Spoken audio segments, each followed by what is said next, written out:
live. Let's go. I got coffee. You're fired up. Speculation Sunday on a Monday. On a Monday. All right. Let's see. All Hit that right. like button. Hit the like button. Hit the like button. Are we live? I got to make sure we're live. Let me put in the comment. We live. I don't know if we're live. There's no chat. Oh, there it is. I feel like it always takes a little bit. All right, we're good. We are live. Oh my gosh, what's happening? I'm trying to just put we live and it says we in. There we go. All right. All right. One more time. We live.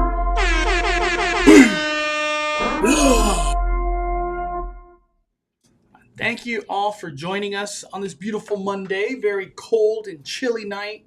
It feels like winter. It truly feels like winter these days. Thank you guys so much for joining us. We got a lot to talk about. We're going to start off with Grinchmas and then just go into Disneyland and everything that's been happening over there, which it's quite a bit. Before we get any of that started, Danny, how are you doing, my friend? How are you doing? Good. We just had a holiday weekend, so it was spent a little time with family and stuff like that, and I had to work too. So, but I'm ready now to just kind of like transition into the holiday season full blown. We only got a few more weeks left, right, of Disneyland, at least for us Magic Key holders, until we're Before we get blocked. blocked out. I know. And we'll talk more about that when we get to the Disneyland segment. How was your Thanksgiving? How was your Thanksgiving, Danny? It was good. We tried doing Thanksgiving this time. Where like we didn't cook and like we got like food from outside. We did it from Urban Plates. It I've was pretty always good. wanted to go there. Is it good? Everything that they offered for Thanksgiving was really good, except for the stuffing. The stuffing, I can guarantee you, Mondo, you That's will a make hate or it. break, Dan. I don't even want to go back. I know the everything was good. Like the turkey was really good, the gravy, the stuffing, like the fresh cranberries, like everything they had was good. But like the stuffing was like there was like carrots in it and like zucchini mush and like I don't know. It tasted like vegetable mash more than stuffing, and I was like, this is not what I want when it comes to. Dude, I don't know. For some reason, it doesn't sound like stuffing. That sounds like something else. 5571 news, Danny. We got any on the podcast upcoming? Yeah. The new episode comes out tomorrow per normal, so we're all good there. So keep an eye out for that on all of your podcast platforms. You'll see it tomorrow morning just after 5. It's already edited and ready to go up, so it'll just be live once 5 a.m. hits tomorrow. Let's go. And on my end, I actually got notifications, so YouTube's on our side. YouTube actually notifying people. Thank you guys so much.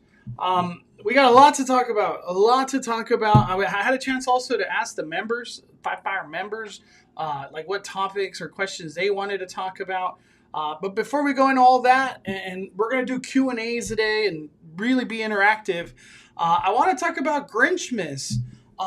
Before I say anything, Danny, how did Grinchmas look to you from like an outside looking in perspective? I'm curious, like your perspective. Well, I've never really been like a big Grinchmas person. I'm not exactly like close to Universal, so getting to Universal is kind of like a trek, right? I feel like I'm drawn more to like the Christmas time at Wizarding World and all that stuff. But in regards to like seeing it from the outside in, like I think meeting the Grinch is super cool, right? It looks really cool. He spends a lot of time with people, extended Yeah, amounts of time, which is why the line it is could be so 5 long. minutes, dude. Yeah, but I did see Nick and Ashley from Mouse Vibes, they posted how like there's a special Grinch meet and greet for like pass holders in the lower lot. I thought that was really cool. Universal showing some love to their pass holders because you know, they not having to wait in a 4 hour queue if you're a pass holder is pretty cool. I like how Universal is really using that space now over there by Jurassic World for like all these different things that are like exclusive to, you know, Express or exclusive to APs, like whatever. Yeah, I like it. I like it. So Grinchmas kicked off at Universal Studios Hollywood. Um, the way everything worked, they did stuff from opening to close, literally. The Frog Choir, Triwizard Tournament, all happening in the Wizarding World of Harry Potter. And at the same time, in the plaza, which is primarily the Grinchmas area, they had Cindy Lou Who's Story Time, the Doodop Who's, the Who Doodops or something like that. I can't think of the name. But they had the Who's singing again, which we didn't get that last year. I don't recall that last year. But having them back is it's a nice touch. It just keeps the entertainment going throughout the whole day. They did have Who's meeting and just talking to the crowd in the daytime as well, which was really cool. The mayor was out there just chit chatting. And the one thing I didn't have a chance to try, but you know we have a lot of season to go, is the food. A lot of people were telling me that the treats were not so good, so I have to yet experience it myself. The other thing, like Danny was saying, that they put the Grinch in 3 locations this year. You can meet the Grinch with a 2 to 3 hour wait at the plaza. You could also meet the Grinch at the exit of the studio tour. And you don't necessarily have to get off the studio tour. You could just walk over there if you really want.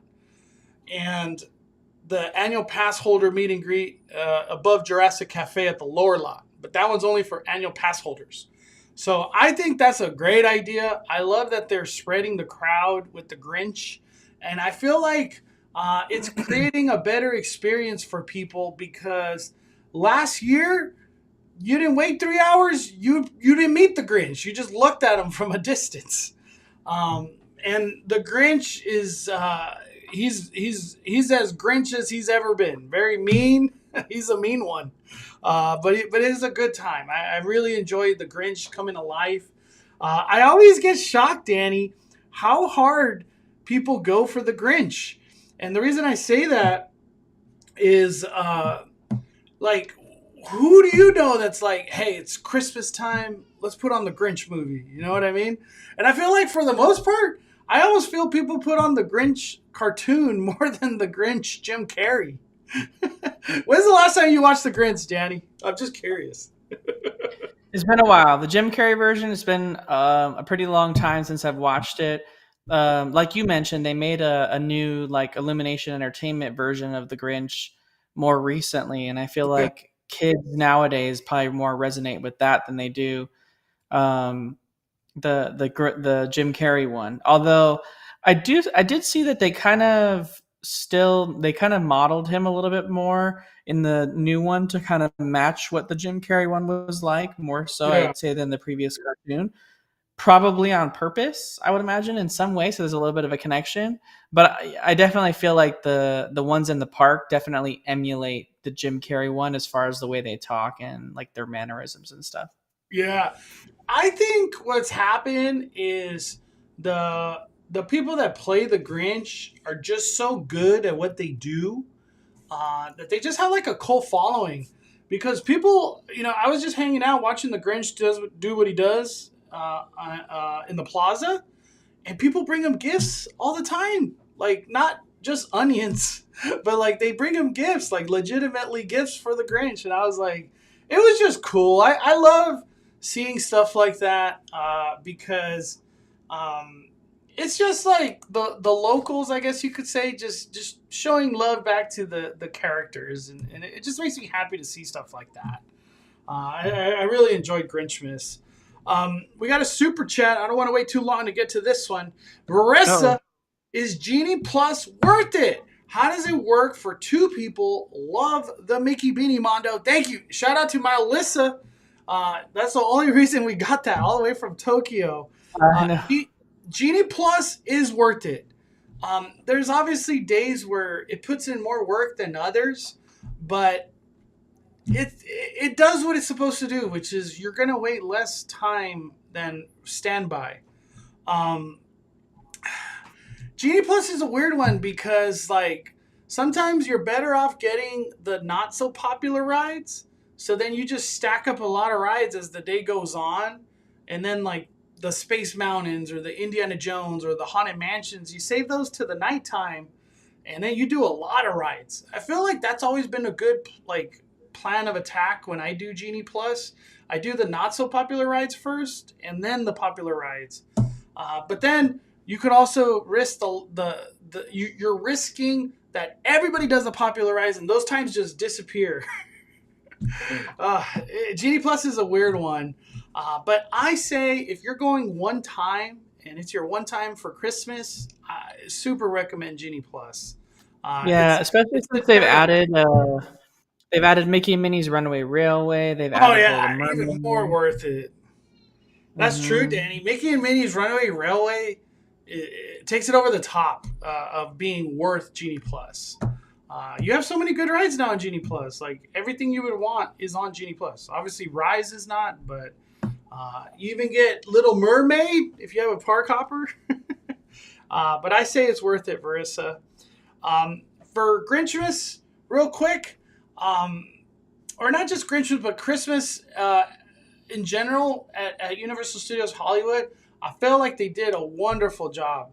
And like I said earlier, the fact that they got stuff going from opening pretty much to close, it makes the park just feel alive more than ever. Obviously, nowhere near like a Halloween Horror Nights, but they did a good job. They went hard. And You, what are you gonna say, Danny? I was just gonna say, sorry. Did you have a chance to do any Harry Potter stuff?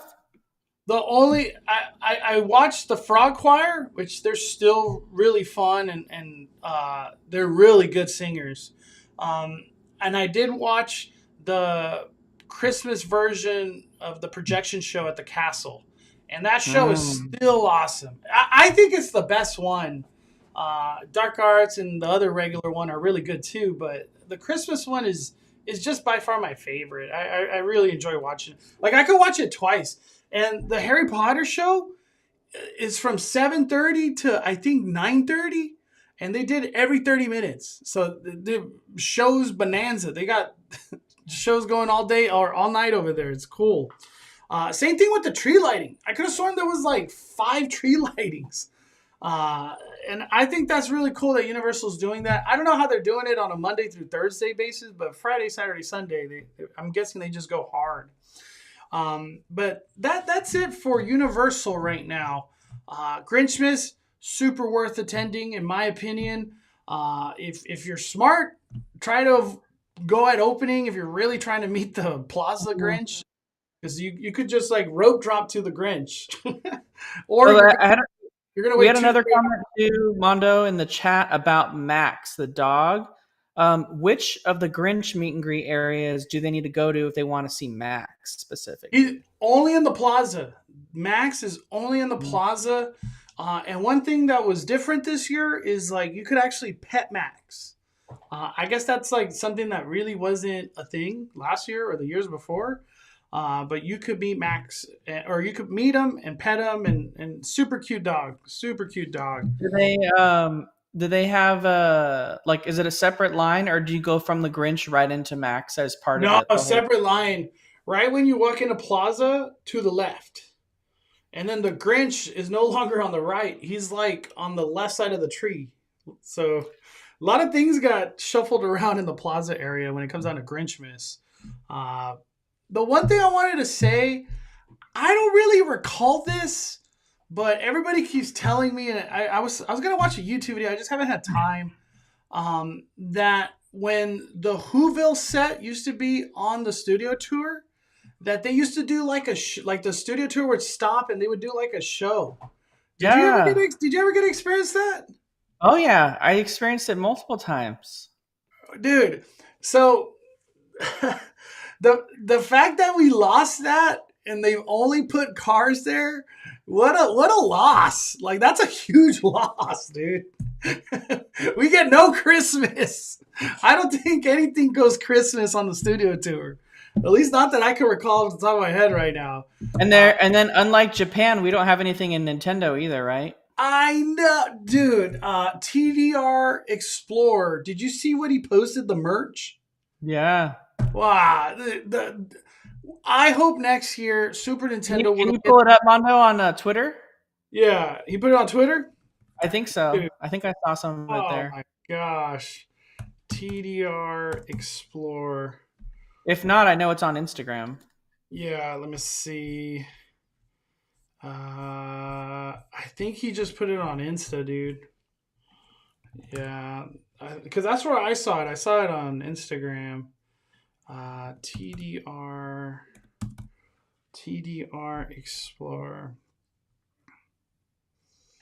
Hold on, it's just loading. Here we go. By the way, TDR Explorer is a wonderful account to follow.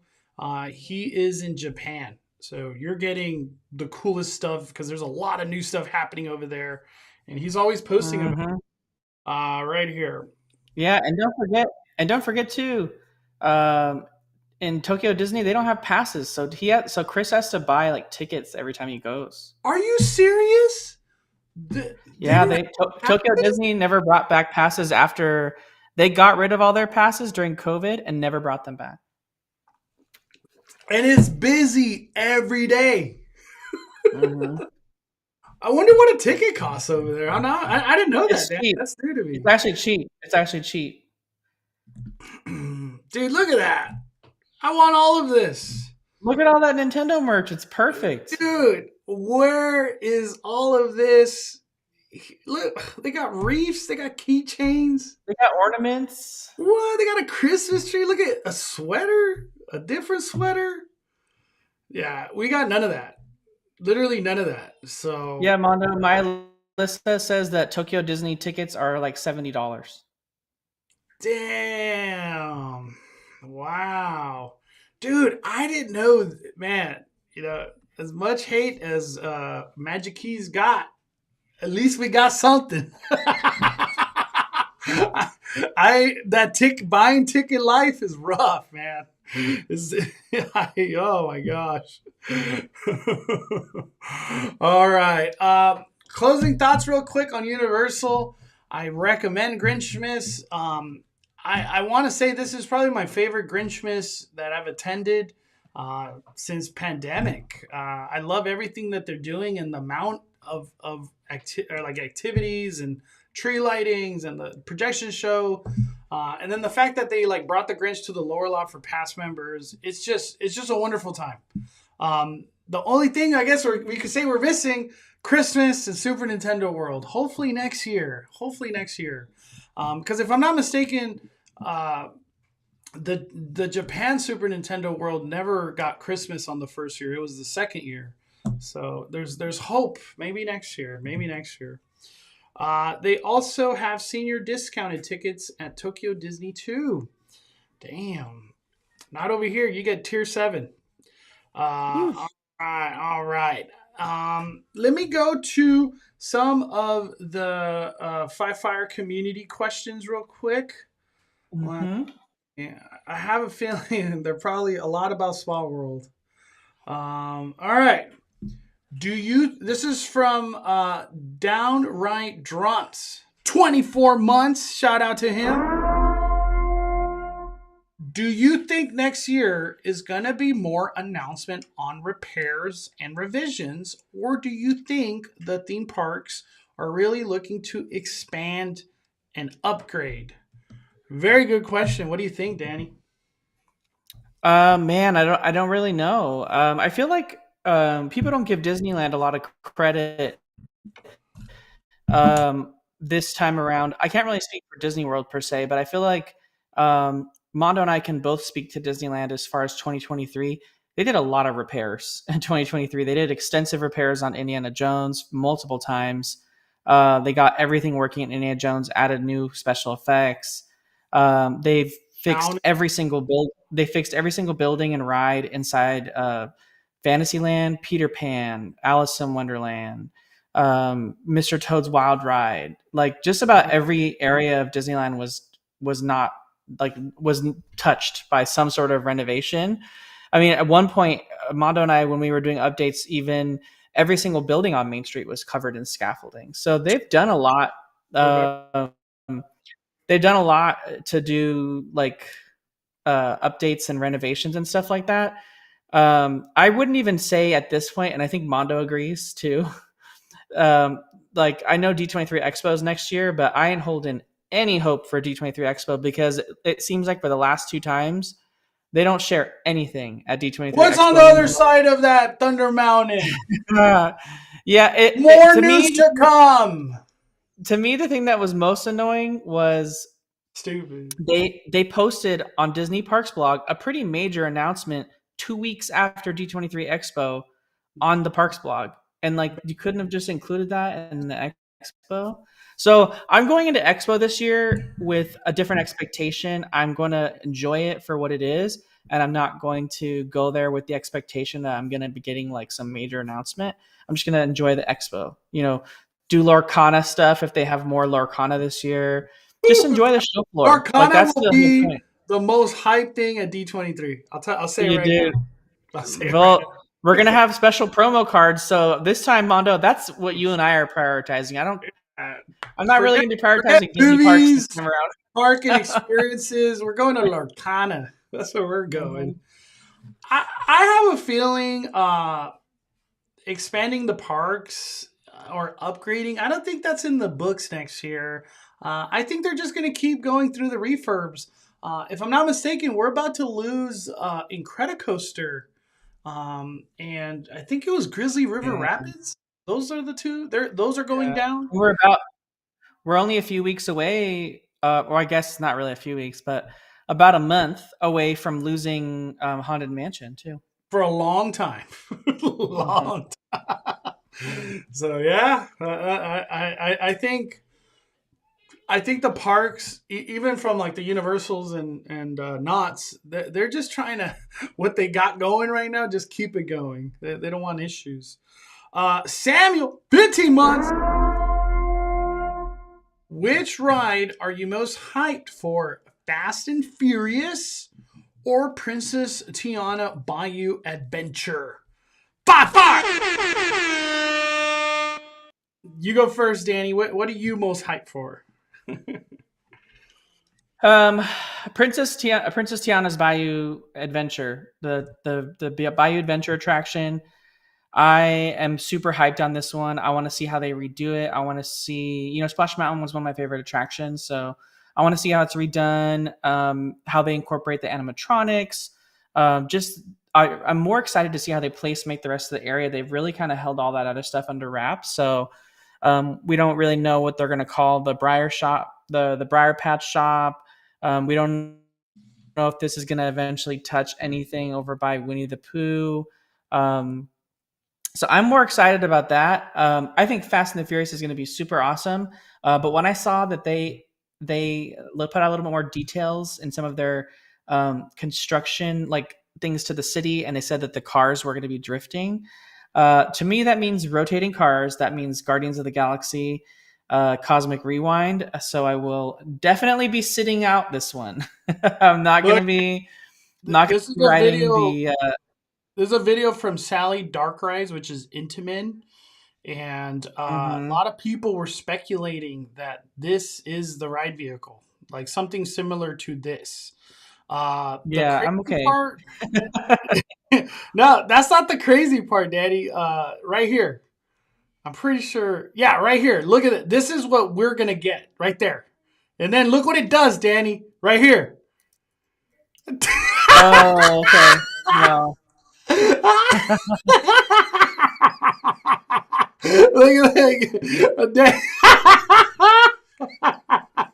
Are you ready for that? Dude, people, I feel like Universal Studios Hollywood, like the crowd that goes there, they're not ready for that because there hasn't been that. That don't exist at Hollywood. Yeah, I mean, this is cool. I'm glad that we're getting a new technology, and definitely Universal Studios Hollywood needs a thrill ride like this. So I'm really excited that that they're moving in this direction. They've also done, Universal's done a really good job lately of theming their roller coasters. So even Velocicoasters, very, in my opinion, I feel like very well themed for a roller coaster that spends a lot of time outdoors. Yeah. So I feel like they'll find a way to really incorporate some cool theming into this. Um, I definitely won't be experiencing it, but I'll be watching it from the outside at all the different angles and getting your perspective on it, Mondo, after you see it. I think I'm more excited for Tiana's. And the reason why, there's just so much writing on that ride being good.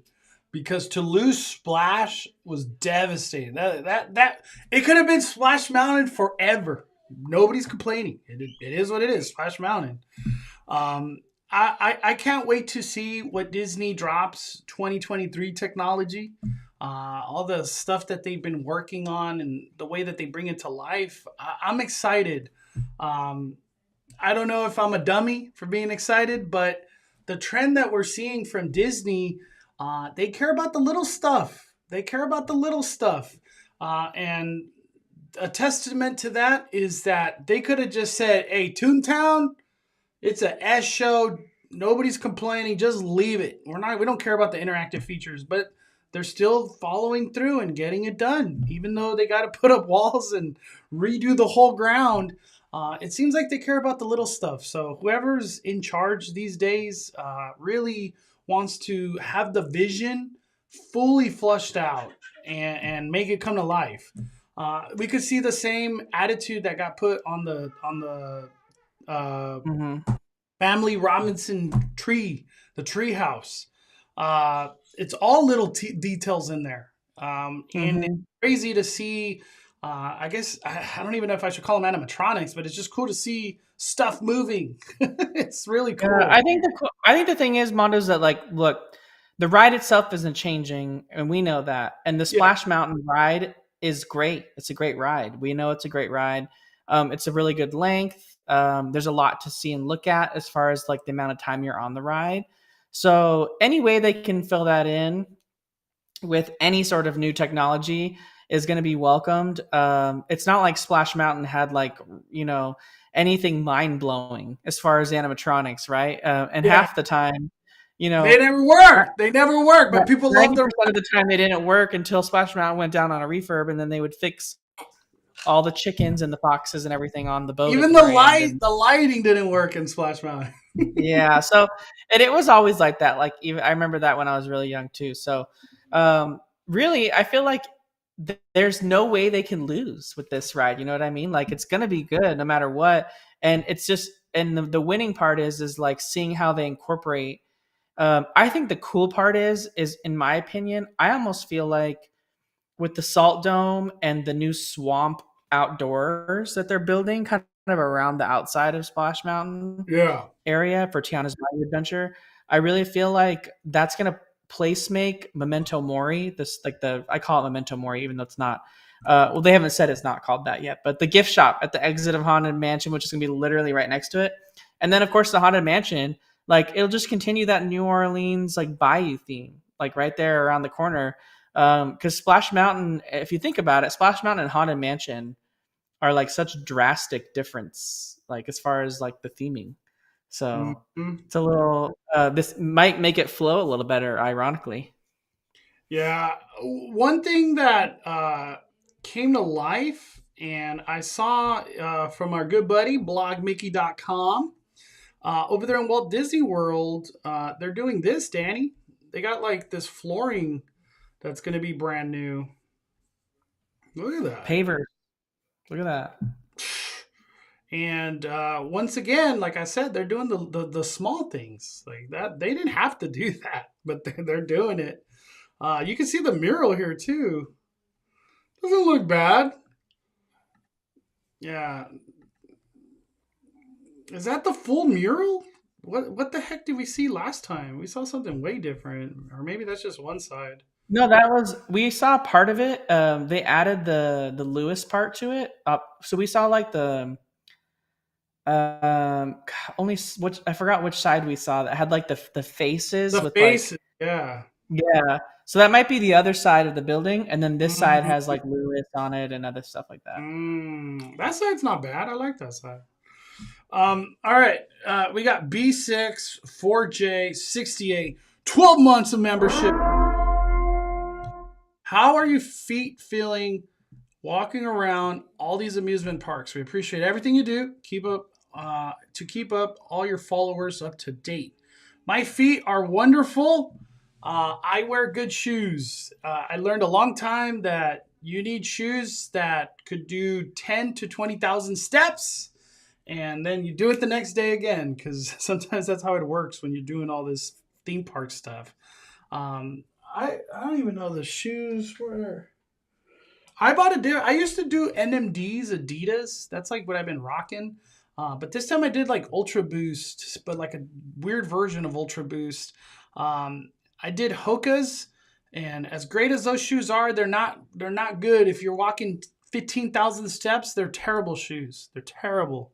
Hated Yeah, I them. feel like Hoka's better just for standing. Standing, yeah. Hey, I'm gonna camp the front castle. I'm putting my Hokas on because I have Hokas, but yeah, I rarely wear them because I'm trying to walk a lot.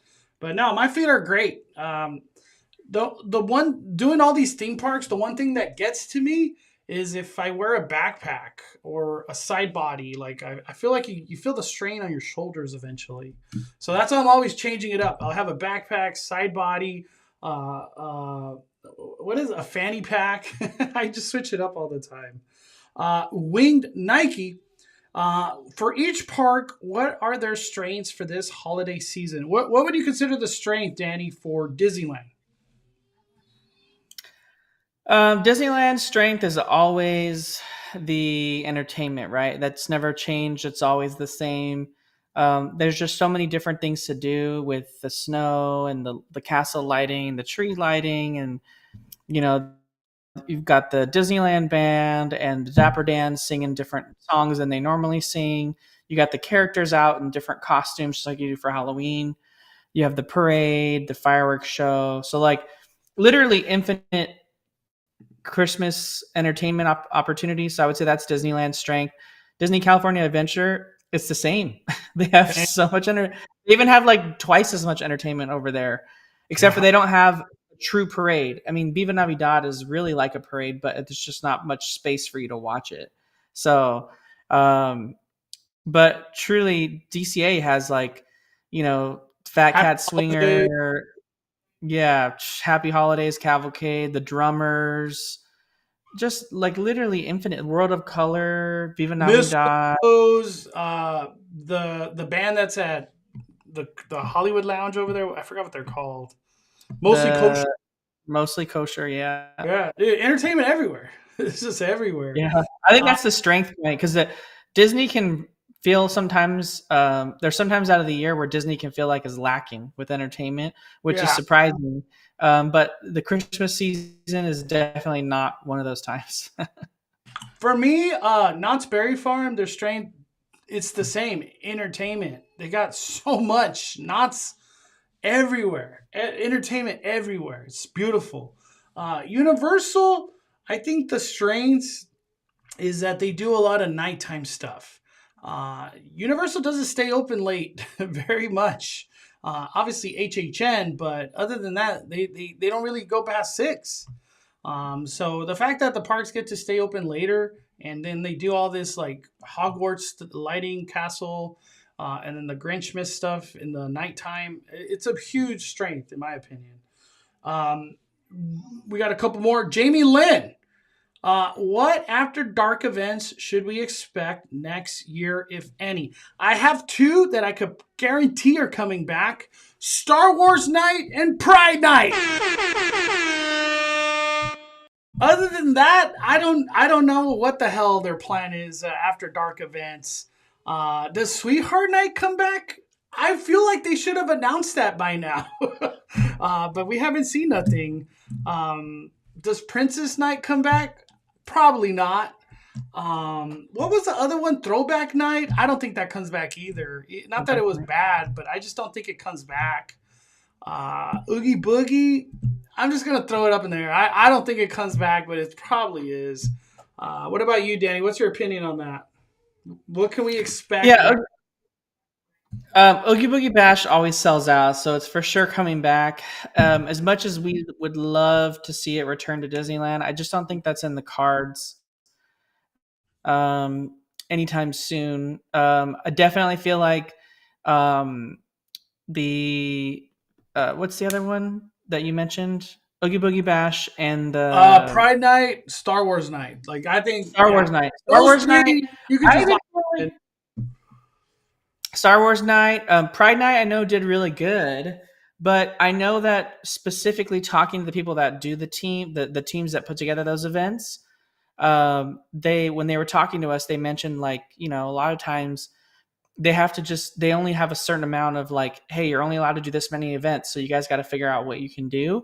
And so just because an event did really good doesn't mean that they are going to bring it back for sure next year. I think the difference is when it comes to Star Wars Night and when it comes to Oogie Boogie Bash is that they're just like beyond good as far as selling out and the amount of hype they get and everything. So that's a little bit different. Um, but I feel like if they have a really good idea as a team and they want to implement it, maybe they have to give up Pride Night. Maybe they have to give up Sweethearts Night because they have these really cool new ideas that they want to implement and try and see what it's like. And they're always liking to change things up. I feel like they've switched out ones for ones. We had Merriest Nights one year and never had it again. It wasn't that it wasn't popular. It was a very popular event. Not everyone liked Merriest Nights, but a lot of people really did. So Yeah. that was something that they wanted to test, right? They'd never done it before. So I feel like they got rid of, and I forgot what event they got rid of, but then that we got Princess Night, as an offer up on that one. So that one kind of was mixed reviews as far as like how well it was received. So maybe we see that go away and something else we put in. So they could always bring back a 90s night, an 80s night. Maybe they'd bring back a decades night where they throw in the 2000s in there. So there's a lot of possibilities. So I would only say I guarantee Oogie and I guarantee Star Wars Night just because those are centered around specific dates, right? Star Wars Night is always centered around May 4th. And of course, Oogie Boogie's at Halloween time. So I would say those are the only two I feel like that are guaranteed just because of the dates, and the rest are all kind of just they're up in the air. Dude, I was just curious. I was like, what's being released next year in 2024, like Disney wise? Deadpool 3.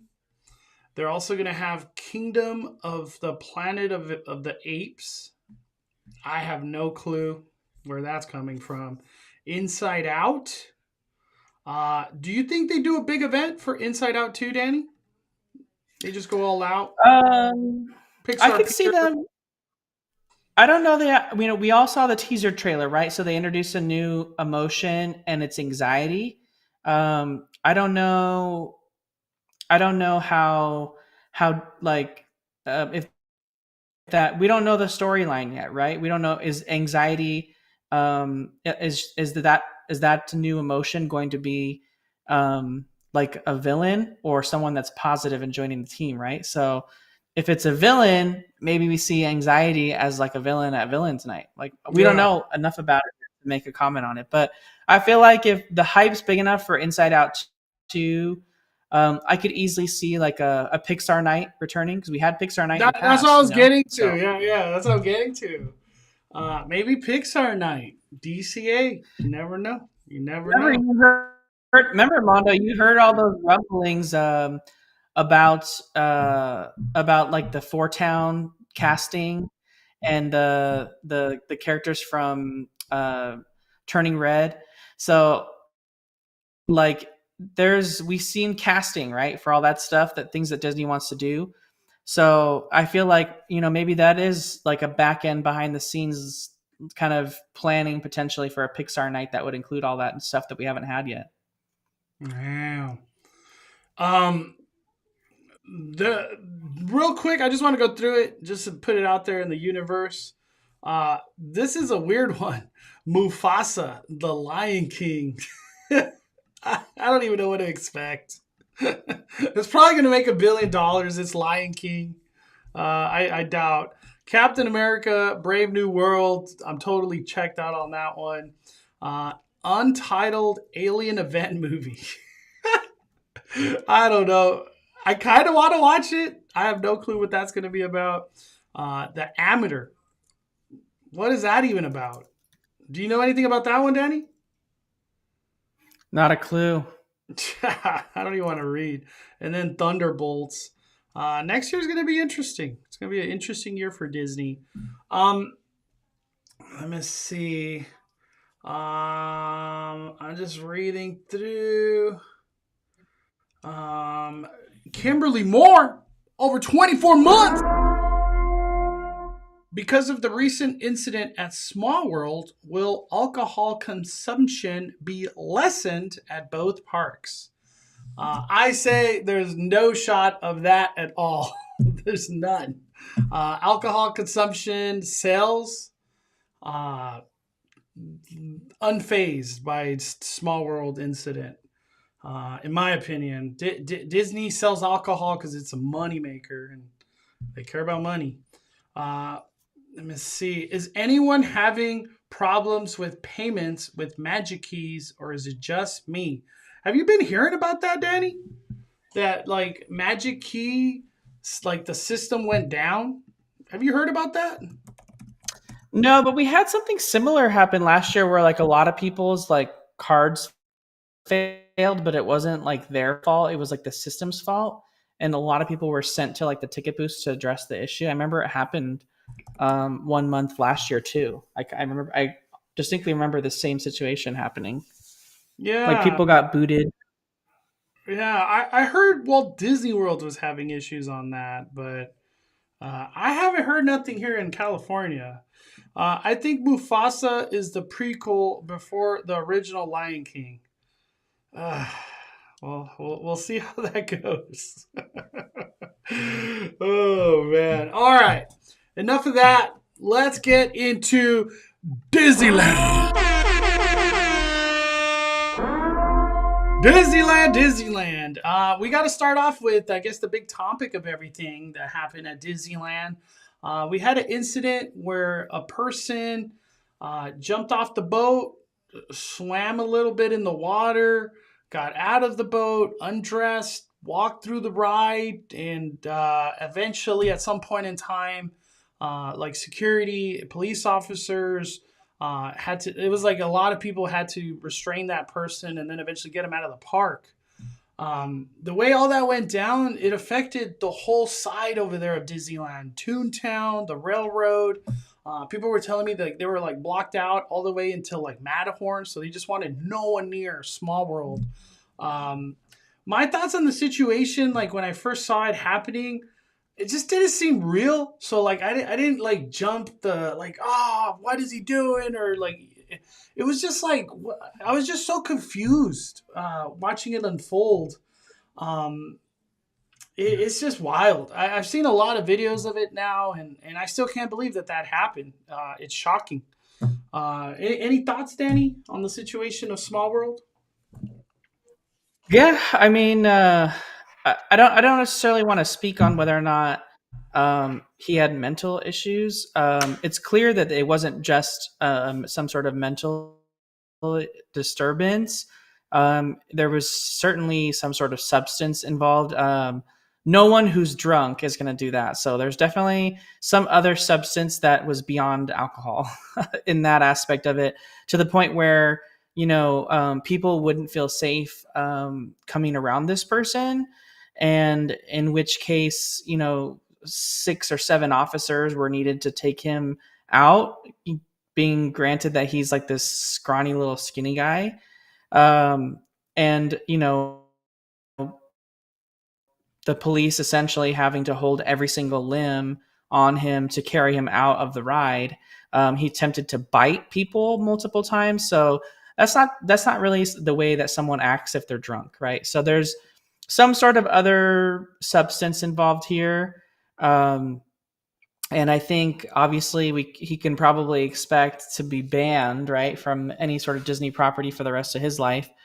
And there's also a million videos of this person all over the internet. So I would imagine when he finally comes to with whatever he's done, um, I wonder if he thinks it was all worth it for whatever drug he was on, Yeah. because I'm sure his life is not going to be the same. Not to mention, probably some sort of sexual predator status for the rest of his life as well, too, for being exposing himself in front of children.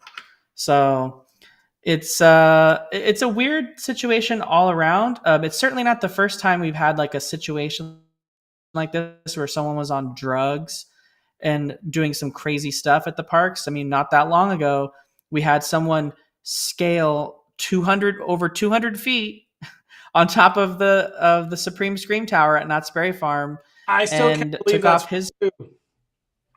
took off his clothes, and Knott's Berry Farm was so worried that guy was going to jump and just die in front of everyone. Oh, my. And somehow they got him down and he didn't slip and fall. I have no idea how that was even a possibility. I still can't believe that happened at Knott's. Like, dude, it's freaking. Yeah, I mean, and it's just like all it takes is just one person to just be under the influence, and and people are like, well, why, maybe security wasn't there as fast as they could have been, but the cast members on the attraction, they're doing what they're told, and if this guy was, trying to bite the police, like if I was a cast member, I wouldn't be anywhere near that guy. So I would Yeah. just be trying to get the guests away from the person in the attraction. So I don't. That's like the questions that I had. Seeing everything from like, I'm not at the park. I don't know anybody that's like actually there and seeing it. Like, I don't know what the response time was from like, hey, there's a guy in the water. Hey, there's a guy in the ride. There's a guy taking off his clothes. Like, what was the response time? I don't know those answers. I have no idea. The other thing, and I want to say this. Danny has been saying for like weeks now that it's people not behaving that rides are going down. And I just want to harp on the issue of like rides are breaking down. Rides are always down. I'm really starting to believe, dude, it's the people. The people are the ones causing the problems more than a ride breaking down or a ride just not working for some reason. It's just like it seems like these things like of I guess people causing the rides to go down. I feel like it's just increasing in this new era of Disneyland. Um, yeah, Disneyland. There's nothing they could have done to been like, hey, this guy's gonna do something. Like, there's just no way. There's no way to even have stopped that. But the response time, I have no clue, dude. I don't know those answers. I'm guessing all the yeah, I don't know.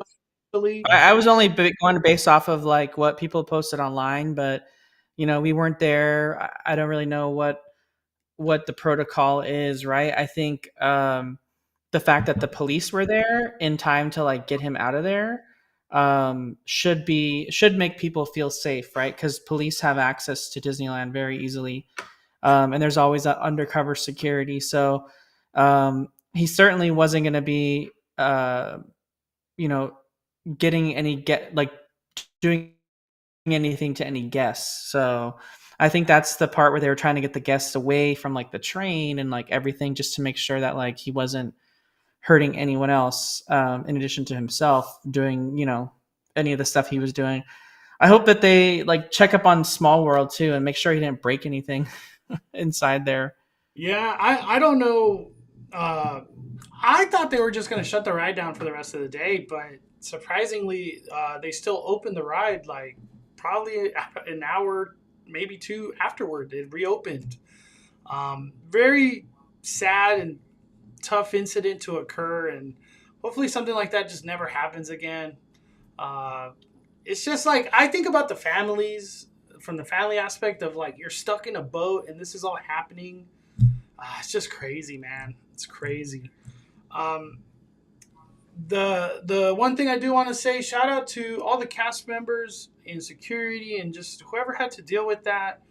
Thank you for keeping everybody safe. That's like the major thing I want to say out of all this, because you know that guy obviously was not there mentally, and things could have gone bad, and thankfully no one got hurt. Um, for Disneyland to keep the conversation going, um, I keep hearing, Danny, that Fort Town and May May from Turning Red, like the Red Panda, are coming next year, and it could possibly be for Lunar New Year. I kept asking and trying to find out more, and what it sounds like is that Fort Town is not a meet and greet. So then it would fall under the category of, is it entertainment?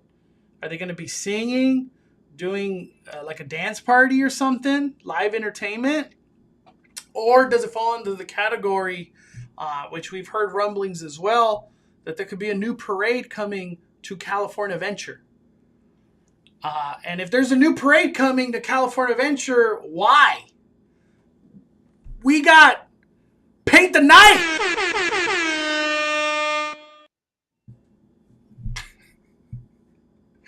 What are your thoughts, Danny? What are your thoughts? Well, that's what I was saying earlier when we were talking about after dark events. I feel like maybe some of those speculations are for some sort of after dark event that would include them. It certainly would be a way to sell tickets for having like Fort Town do entertainment sets in some sort of aspect in an after dark event. Um, in addition to just having them, if they just had them as entertainment in the park, that would certainly draw a crowd. But I feel like it'd be a really great way for them to sell tickets if they put it inside an after dark event. So I felt like that'd be more of like a Pixar night kind of thing. You think Pixar Night has the draw to just bring in the crowds? Because Pixar Night, when it did happen, did not bring the crowds. I feel like it was empty those days. It I don't even was, know it what was, the big but draw was. it was, but the big draw then was Onward, the two blue guys. So that was there wasn't too big of a draw for Pixar Night. It wasn't all that different from like the Play Parade or any of the characters you see at Disneyland. But having Four Town, having Panda May, and characters we haven't had yet, but only specifically at that event, that would draw people. That would get people to want to see it. They'd want to get it on camera. They want to film it. They want to take pictures. So it would be quite an event, I feel like, if they did that. Um, it could definitely sell tickets. I don't know about them including it for Lunar New Year Festival. I don't really see how that fits. Yeah, I that's what I was think going to this say. year, Does Turning Red or the Red Panda just part of Lunar New Year? It could be a possibility. Could be a possibility. uh, what is the animal for 2024? Someone Let's told see. me Oh, it it's was the dragon. Yeah, the It's the dragon. dragon. What can So we it'll be expect? Mushu's year. Oh, someone It'll was be Mushu's saying year. no. Raya. What's her name again? The dragon. Oh, Sisu. Sisu. Can they somehow bring Sisu, or do they bring Sisu in like human form, which technically still a dragon? You think that's possible? What do you Yeah, think? they could bring her. They could bring her in a dragon form or in human form this year, and have her be a meet and greet alongside Raya, like they normally do. Let me see. I'm gonna put Disney dragons. What do we got? What do we got? Let me see, Danny. We got Mushu, the reluctant dragon, mechanical dragon, Jabberwocky. What the heck is that? Madam Mim? Damn, do we see Madam Mim make a return, Danny? Madam Mim, Lunar New Year? Maleficent, Jake Long. Who the heck is Jake Long? And Sisu. Uh, Disney Channel show. Wow. Well, there's lots of dragons to choose from. They usually do something special. They always do something special with like the animal that it is. We'll see. We'll see. I hope Maleficent is somehow part of Lunar New Year. That'd be really cool. I'm guessing the Mulan processional, that's going to come back, right? I feel like that was a big success. Yeah. Oh yeah.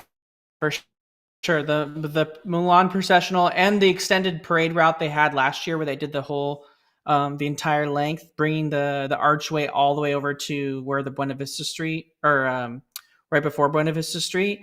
I think that's really good. I think they're going to do that again. I think it did well for them in having the extended celebration. The more space to watch the thing. They don't have to have the parade do that awkward turnaround and kind of come back the other direction. It was definitely logistically a lot better. Is there any way Pete the Dragon comes to DCA? I'll tell you right now, that would bring a lot of people to California Adventure. I would say no. It would be really cool. The float doesn't look that good during the day. It's like the electrical parade float only looks good at night. It has to be a night thing. Yeah. The Jabberwocky is from Alice in Wonderland. Man, all these dragons. Never heard of a lot of these dragons. Oh, Danny, we didn't mention this dragon. Right there. Yeah. Dude, this is their chance. If Figment ever made his way to Disneyland Resort, it's next year. The year of the dragon. Figment's coming to California Adventure. They don't ever have Figment outside of Epcot, though. Can they? Hey, Figment was in Burbank or wherever. That's true.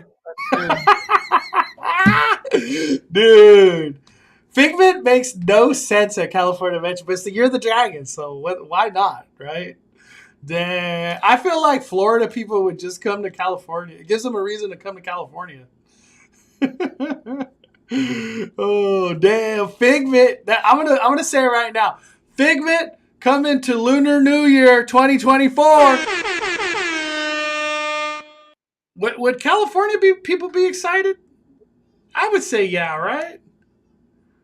Maybe. I mean, we would, but I don't know about everyone else. We have Carla and Kiko gifting 5 memberships in the chat.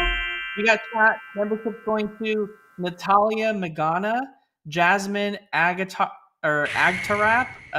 Andrew Disney, Jennifer Acuna, Wally Wonka, and Heart Belongs to Disney. All gifting memberships from Carla and Kiko. Carla and Kiko! I'm going to try our best to hang out when you're coming down. I don't know if you said it out in public, but we're trying to make a reservation for that day that you said. I haven't hung out with Carla and Kiko in forever. Always good people. Yeah, I hung out with them the first day of the holiday season. That was really cool.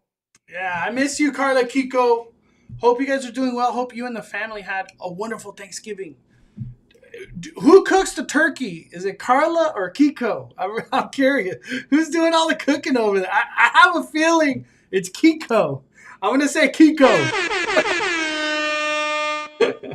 I'm kidding. Carla and Kiko, who's the one doing all the cooking? I want to know. Let me see. But thank you for gifting the memberships. And if you don't have memberships turned on, you could turn it on. If like somebody gifts like generously like Carla and Kiko, you could get a gifted membership. Also too, tomorrow I'm going to do a members only live stream. Tomorrow's the day. I want to do a members only live stream. Let me see. Figment was trapped by the collector on Guardians of the Galaxy. He's technically already at Disney California Adventure. You're on to something. Is this true? This is true, yeah. Hey, I'm gonna say it right now. Figment 2024 DCA. He's coming to DCA. Book it. You heard it here first.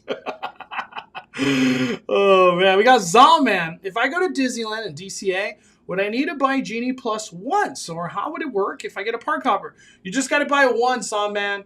Whatever the fee is the day you go, or if you buy it beforehand, it's just one time. It works at both parks. You just have to change it in the app to say California Adventure because they don't give you all the wait times for every ride of both parks. You have to switch between parks when choosing. Uh, Let me see. Let me see. I'm just reading through the chat right now. Figment could come to Avenger Campus. Marvel Comics made a Figment and Dreamfinder storyline that could be adapted into a movie one day. What? Get out of here. No way. Yeah, Figment? they did. They have a Marvel comic. What? Hold on. Hold on. I'm clicking it. I'm clicking it. Is this true? Where in the Baba freak? Is this it, Danny? Yeah, that's it. What the heck? Wow.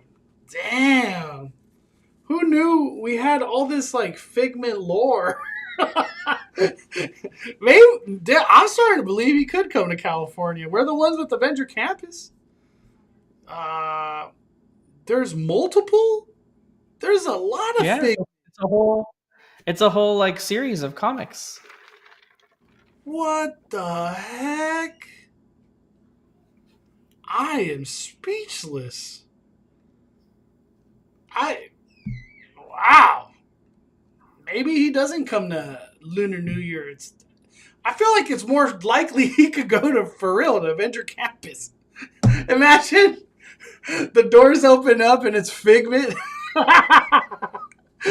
He would have a big crowd. I have a feeling he's gonna have a big crowd. That's so crazy, dude. We're learning something new every day. How about the dragons in Avatar? Can that be the mascot for Lunar New Year? There was dragons in Avatar. No, those are banshees. I don't think they Yeah, qualify as dragons. yeah. I was like, what? It would be cool. It would be cool. 7 months from Michelle. Hope everyone had a fabulous Thanksgiving. Thank you, Michelle.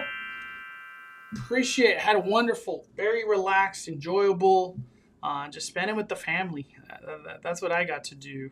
I didn't go too hard on all the foods. I was like more tame this year. Danny, where's your Sherpa hat? Mondo's already wearing it multiple times lately at the parks. I know my sister wore it yesterday. It was so cold. Yeah, I've worn it. I wore it to the parks on Saturday too, so I've already worn it twice. Yeah. Dude, I'm still shocked on this. This is so random. Wow. That is crazy. I'm Well, surprised you never. I'm surprised you never saw it, Mondo. You remember? was this a D23 thing or something? No, no. Remember how they used to sell comics in that shop at the exit of Star Wars Launch Bay? Yeah, I remember. Yeah, they used to have these comics in there too. Wow. I had no idea.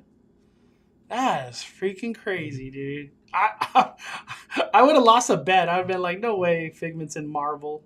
What the freak? I don't believe it. Let me see. I'm just reading. All right. Everybody that has a question that's in the chat, if you guys want to post right now, you could post, and I'll start going through a Q&A of what everybody's asking, and we'll go into those topics or questions that you guys have. And it could be related to Universal, Disneyland, Knott's Berry Farm. Post them in the comments. Post them in the comics. In the comments. Danny, anything that you wanted to talk about when it comes down to Disneyland specific? Yeah, we so when Mondo and I were there together a couple weekends ago, we saw when we were walking through downtown Disney what looked like it was going to be the Earl of Sandwich pop-up. And that's over by ESPN Zone building and the Star Wars Trading Post building. Now, as far as whether or not that pop-up can be doing its own cooking, or maybe if they use the adjacent kitchen in the former Rainforest Cafe building, who knows? But we do know that La Brea Bakery has to shut down, and we know that Earl of Sandwich has to go away again, so they can destroy that building and build a whole new footprint for the brand new Portos. what I want to know is that, we haven't really talked about kind of the future and the speculation around downtown Disney and what we might think go into those new shops. We know that the new entrance is going to switch to that more permanent location towards the front half. What does the entrance look like for hotel guests? Like, Yeah. does the entrance over by Star Wars Trading Post still stay open, or is that going to be like an employee only exit and entrance right there since that's their parking lot? Um, what does that look like? What is, like we haven't really discussed a lot of that stuff. More importantly, Mondo, I don't know if you saw the lines at every single Portos location across the entire state when it Ridiculous. came to getting people's Thanksgiving balls from, because they made the original ones before Knott's Berry Farm over at Portos. Um, so those lines were insane, especially the locations in LA. So how is Disney going to accommodate having Portos right there with the smallest bottleneck point of all of downtown Disney because of that stupid fountain that comes into the pathway and blocks like everything right there?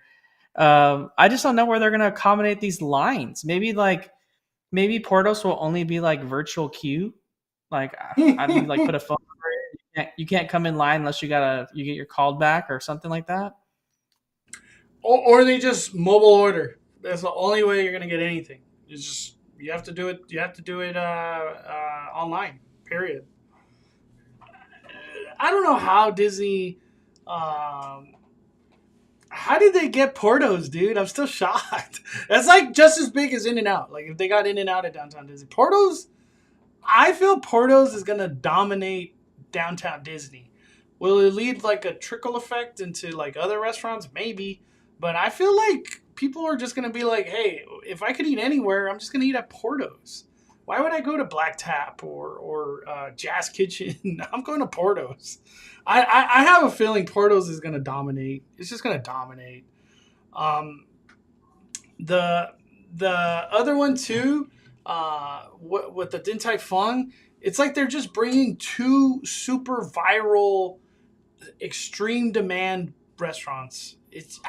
And I bet you they're not done. Disney probably bringing another heavy hitter that we just don't know of yet. Yeah, and then another thing we haven't talked about, just in general, right? We had this whole entire downtown Disney renovation kick off with the addition of, first off, it was the addition of Splitsville, and then we saw some other buildings come in, like we saw Curl Surf get put in, and just some other things like happen, and then we had, of course, the Disneyland president Ken Potrock make a statement saying that downtown Disney would be going through a renovation, and it would be spanning 18 months. And I Yep. forgot how long ago that was when he said that.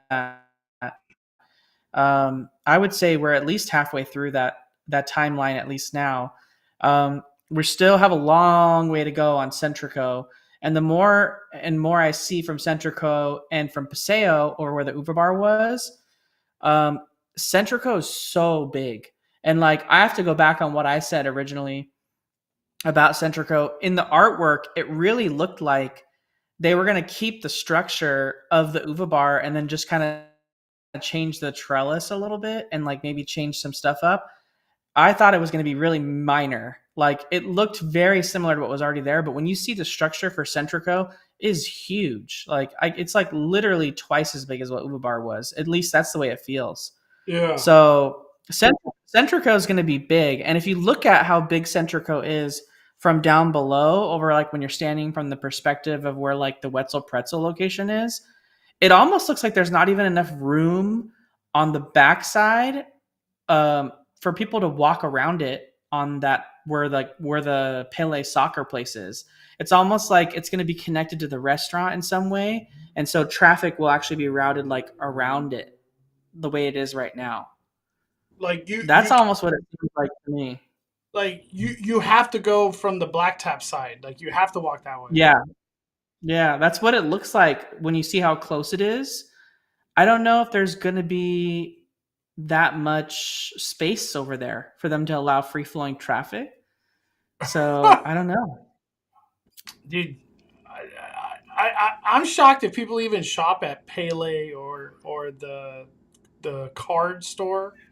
Like, how do you? I just feel like you don't even know it exists because it's no one's walking that way. It's not a walkway Yeah, anymore. and the other thing, we know obviously that we've talked about this so many times on this podcast on this show, um, about the this restaurant, right? It's owned by the Patina Group. The Patina Group owns Tortilla Joes.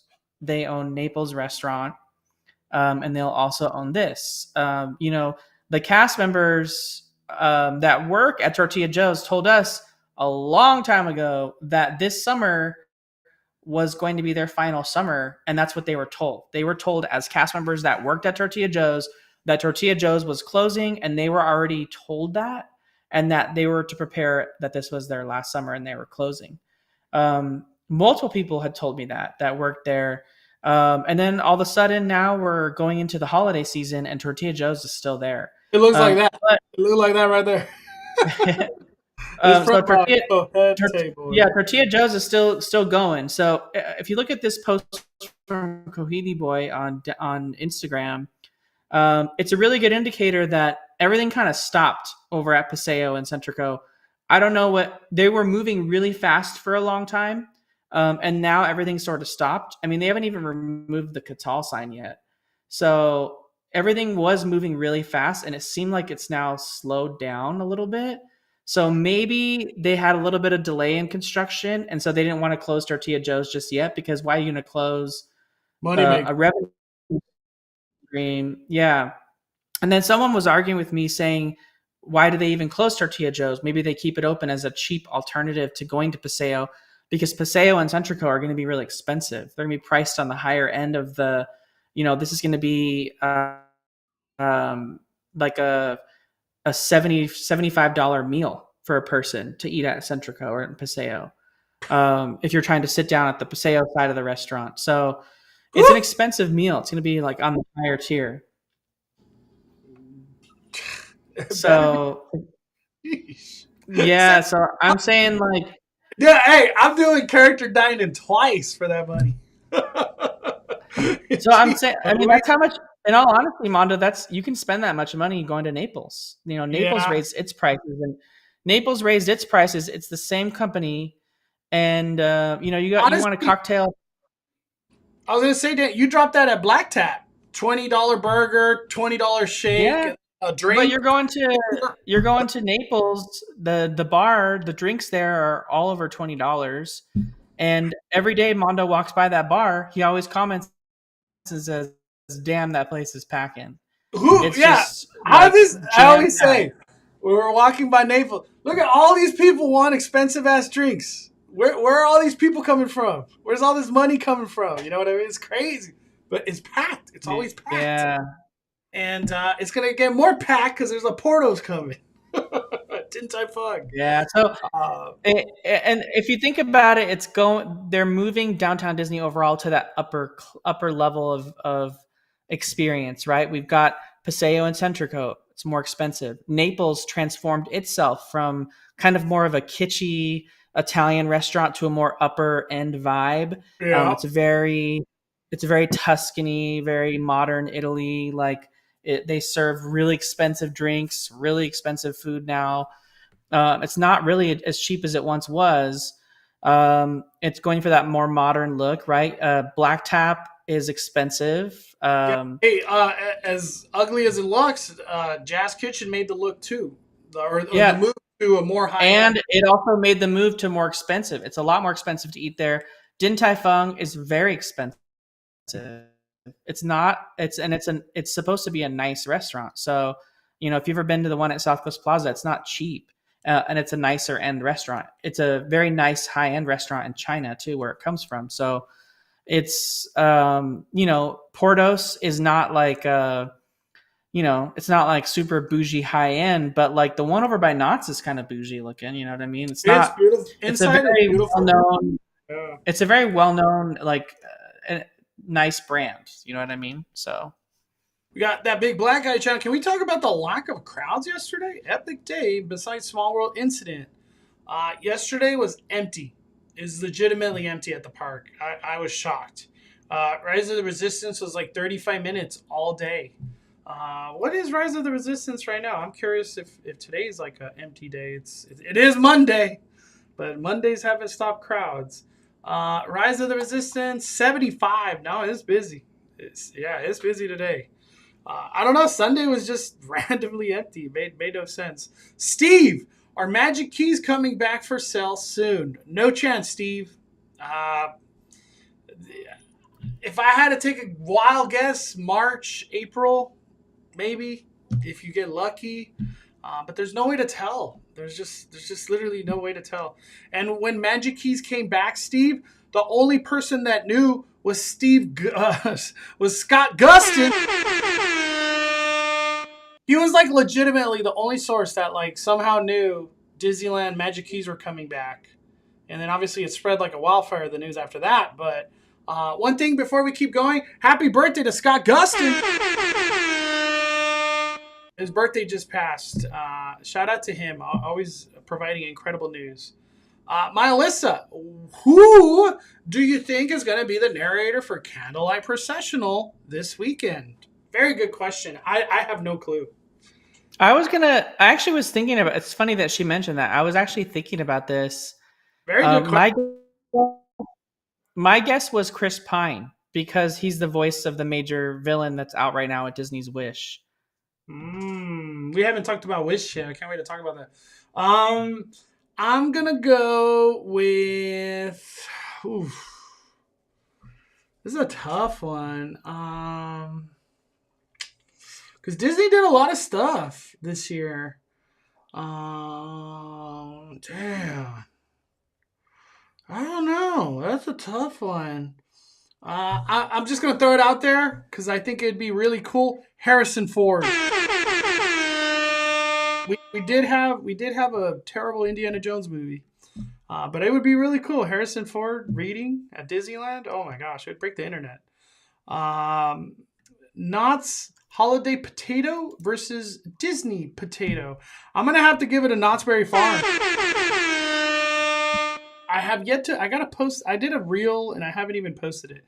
I've had both though, and I give it a Knott's Berry Farm. Let me see. I'm just reading. Just reading. A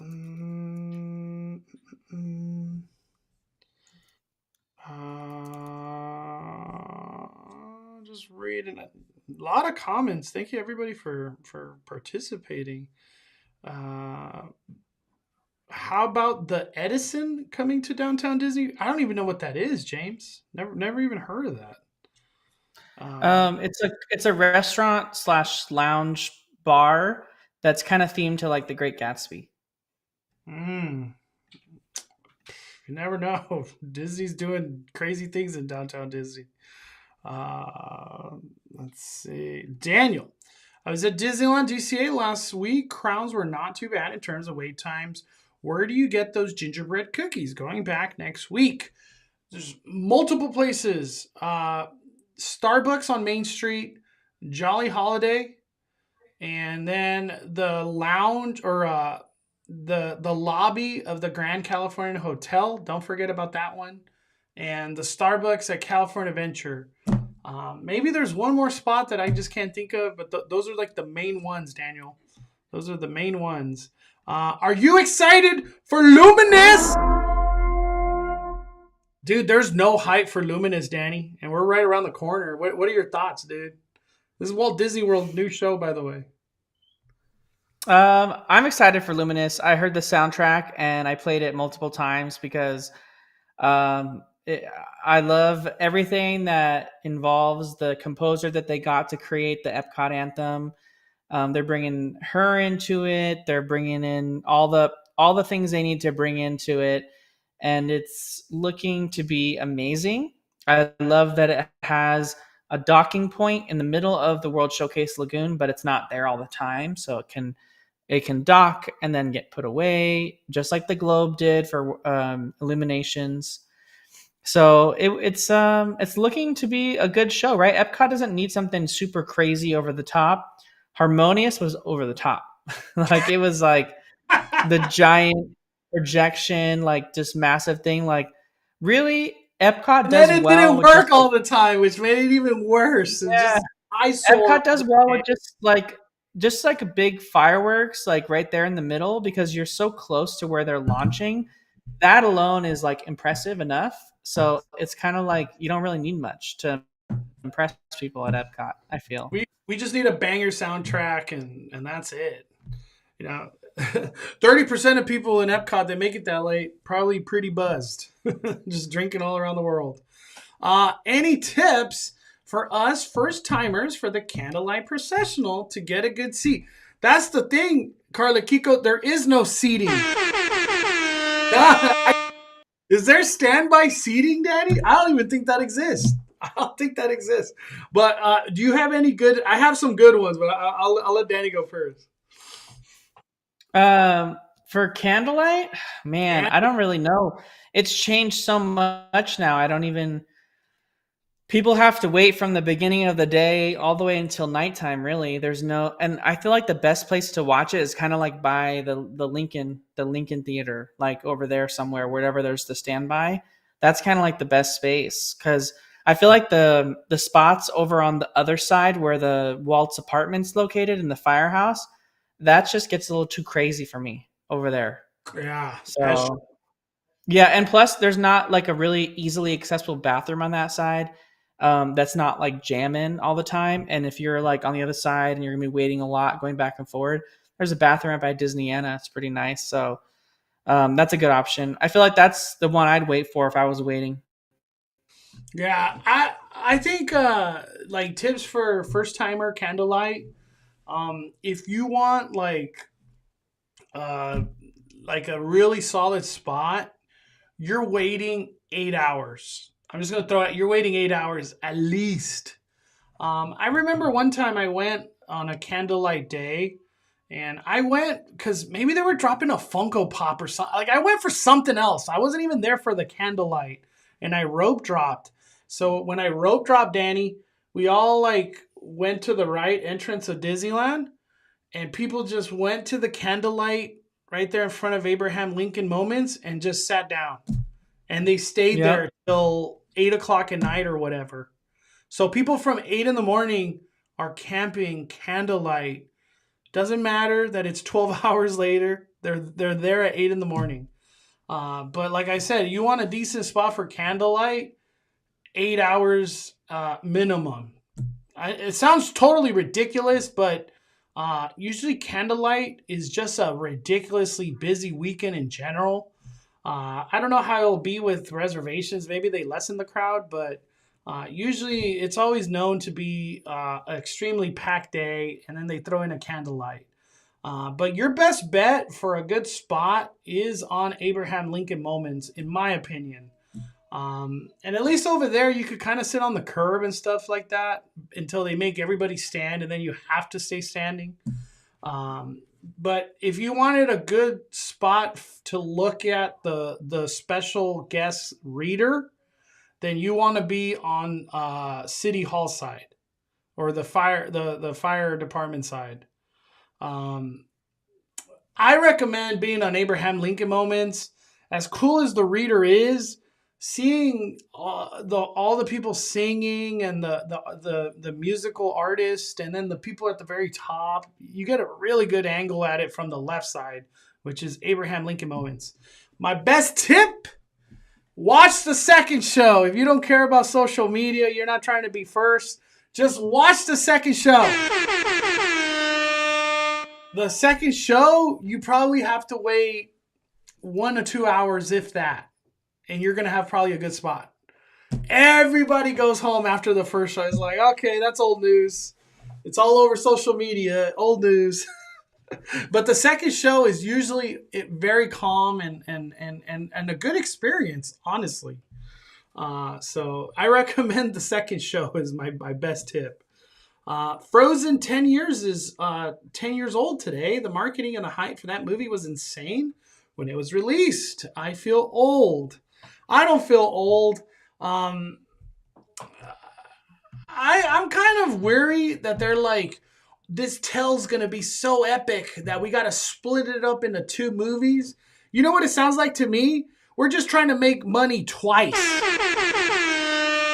They're not trying to split this epic tell. They're making money twice. Simple as that. I don't look at it any other different way. They're making money twice. Uh, Kidder, I waited last year for Candlelight on Main Street when they set up the line for the second show. Got there about 5 p.m., waited a few hours, and got a great view for the show on the benches in Town Square. There you go. Second show. There you go. Thank you, Kidder. Yeah, it's been so different since the one time I actually waited around to see it. So it's very different now. So Kidder did this last year. So there you go. I want to do it. I think I didn't even want to do it last year. This year I'm back in the. I want to be out there in the cold and waiting and I want to do it. I want to experience it this year again. And if I can and I get a good spot, I want to live stream it. It'd be a really cool live stream. Joanna, 13 months. I'm on to Danny. How does Candlelight Processional work? Do you need seat reservations? Danny could tell you exactly how that works. Candlelight is a show for invited guests only, and there's very limited space for standby. Where if invited guests aren't showing up, or if they're just trying to fill the seats, the standby guests will fill those seats, and then they'll have like roped off sections to all the other standby guests that didn't get a spot to stand behind the seats and benches to watch the show from afar. If you're walking into Disneyland when the show's going off, you cannot stop anywhere to watch the show. You'll get screamed at, you'll get yelled at. It's already a logistic nightmare with blocking the very front of Disneyland. So they try as hard as they can to get everyone to keep moving. So people will be waiting most of the day for a spot to watch Candlelight. There is the actual processional, right? Where the choir that forms the Candlelight show is walking down the parade corridor. So you can wait anywhere you want along the parade corridor to catch a glimpse of the choir proceeding down the parade corridor all the way to Main Street where the train station is. And that you can get a pretty last minute view of. But the show itself, where they have the celebrity narrator and then the choir performing on the train station, you have to wait for that one, or you have to be an invited guest. Club 33, VIPs, friends of whoever, they're the ones that are invited. Or like Disneyland invites like businesses and stuff too. Yeah, etc. So different things. It's not something that you can make a reservation for or pay for, like any kind of dining package. That's something at Epcot. Epcot has Candlelight Processional every weekend and sometimes weekday nights. They're doing it right now. They have like a gigantic list of celebrity narrators that come and do theirs, and it's like a super long list that rotates all throughout the holiday season. And you can buy like multiple dining packages that get you a seat to the show, and so that's something totally different. Disneyland tried to do that one time, and I can tell you from firsthand experience of working on the back end of all that, they said they would never do it again. So unless they are wanting to make so much money on it again somehow, that's the only way I can see them bringing it back. Yeah. Real quick, we got Mike. Any news on Disneyland candy canes? Shout out to our good buddy Food at Disneyland. Just take a screenshot of this or go follow Food at Disneyland. Those are the dates. And it switches. California Adventure, Disneyland. California, like you better go on the right. You got to get the right reservation, right park, and you have to be there at 8 a.m. There's just no other way. That's just how it works for candy canes. The candy cane hype is unreal. It's unreal. Brian, is there a schedule for bands to play on the new stage in City Walk? I think it means Downtown Disney. I don't even know. I couldn't even name one band that's played at Downtown Disney. I don't think you could check. It just says live entertainment, if I'm not mistaken, right? Yeah, it just says live entertainment throughout the evening. It doesn't say like who it's gonna be, what the schedule is. Kind of, it just you kind of just have to happen upon it, I guess. Although when I was there Saturday, walking through downtown Disney and towards the evening, um, there was a ton of people, Mondo, that were coming and they had their spots on the new grassy area. The kids were playing on the hill part in the back. Mm-hmm. So it's definitely something people can hang out and see. So it's kind of a good thing, I would imagine, for the live stage, because it's kind of off to the side and it's not in the middle of the walkway. I felt like people were a lot more hesitant to stand there and watch it when it was right in the middle of the walkway. Yeah. Dodger says, "Can you share what Knott's ornament looks like?" I can. And it's Yeah, did from you pick our yours Knott's. up, Mondo? No, I never got one, dude. I like failed that day. But our Knott's Adventure gifted me one, and then my mom took it. So I don't even have it. But she posted a picture just so you could see. Where is it? I know she posted it. Where is the Knott's ornament? I could have sworn she posted a picture. Damn, I know Knott's did. Knott's themselves. I don't even know where to pick it up, honestly. Anybody in the chat know where you pick up the ornament? Let me see. Right here. It's it's like 4 inches big, and it lights up. I don't know where you pick it up. I never got lucky to find out where you pick it up, but that's what the pass holder, or yeah, pass holder ornament looks like. Um, I heard after Chris Hemsworth news of him being narrator for Candlelight. Dude, Chris Hemsworth, we already had him. I want Harrison Ford, just something different. I want something different. Huh. All right, I'm just reading through the chat. All right, here we go. Theme park casual, thank you. Ornament at Little Spurs or gingerbread lane booth. So that's like, I guess like beyond the exit of Ghost Rider. That's how I'm looking at it. You pick it up next to Ghost Rider. Yep, that's where it is. Okay, cool, cool. I was like wondering. We hope your mom is enjoying. Dude, she takes everything. Like, if she heard I got something, she's like, "When are you bringing it?"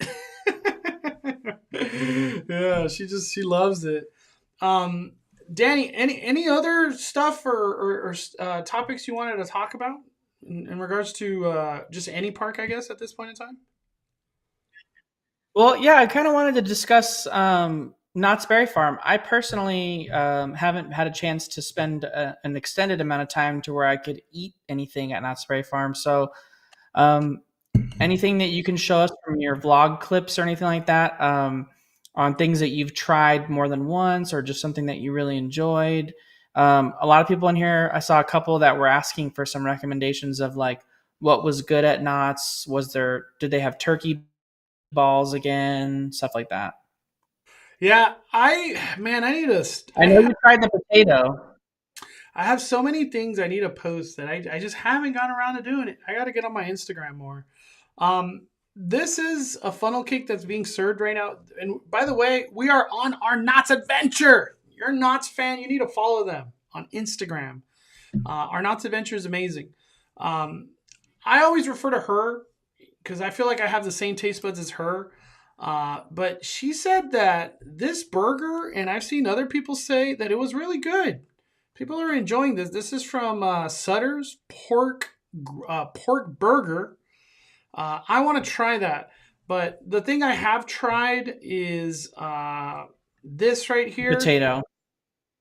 chicken tamale fries. I really enjoyed it. It Ooh. wasn't the best thing in the world, but it was a really good chicken tamale with like chili. It was really weird, like chili like chili fries. The potato, I think the potato is probably the number one item right now. I don't even know what's like a contender besides the potato to be the number one item in Christmas time at Mary Farm. Um, and then I have also look at all these treats, dude. She said this was really good. This is like the best bang That for looks a lot like your that looks a lot like your trifle that you like, Mondo. yeah, except this one's $5 and it comes with the cookie. So you don't just get the cup, you get the cookie too. This one's called Santa's Milk and Cookies Mousse. I gotta try this. I have to go back to Mary Farm with the intention of like I'm just here to chill. I'm not You trying to gotta go. do You gotta everything. go try it like food. Someone mentioned in the I want to chat go with Dan. the That's what I pozole. want. Gotta go with Dan. They said pozole in the chat. The garlic truffle burger, the German chocolate funnel, 5 out of 5. Damn, did she try this? The German chocolate funnel? I think that's this thing, dude. Yeah. That wow. Man, for me, I don't really get funnel cakes because usually I'm solo and there's just no way I'm chowing down a whole funnel cake. These things are huge. But damn, we couldn't even finish that big Dang, mug of that thing's $20 too. $20. Damn. Well, there you go. This is the one that they were saying. There's a lot to try. Knott's Berry Farm, they went on another level when it comes down to foodie guide. But it really seems like the sentiment is that people are enjoying all the foods at Mary Farm. There's been some misses, but like I'm not hearing like I hated that item. It was not worth it. Like I'm not hearing that very often from people. Um, Let me see. Yeah, hard to believe the potatoes are on the dining. Hard to believe a lot of stuff's on the dining these days. Hopefully Knott's doesn't do us dirty. we gotta keep the dining plan because now they're like Six Flags. They're connected, and Six Flags did away with their dining plan. So hopefully that energy doesn't come to Knott's. I think that'll be the day they lose all their fandom. Yeah, If Knott's, yeah, Knott's takes away the meal plan. It's Mondo, over. Like people, I don't even I was think gonna people say bypass this. DGER DGER 4040 says it took 4 of them to eat that funnel cake. Dude, that's what I'm saying. I can't get that. That's why I'm not on the funnel cakes. I try like one a season, if that. They sell the tamales by themselves by Santa's Cabin. We grabbed one while walking around, and it was a good freaking tamale. Yeah, dude, Knott's is doing good tamales this year. It's shocking. I don't expect theme parks to do good tamales. I just don't. But they've been. They've been. What are your favorite ice creams, Danny?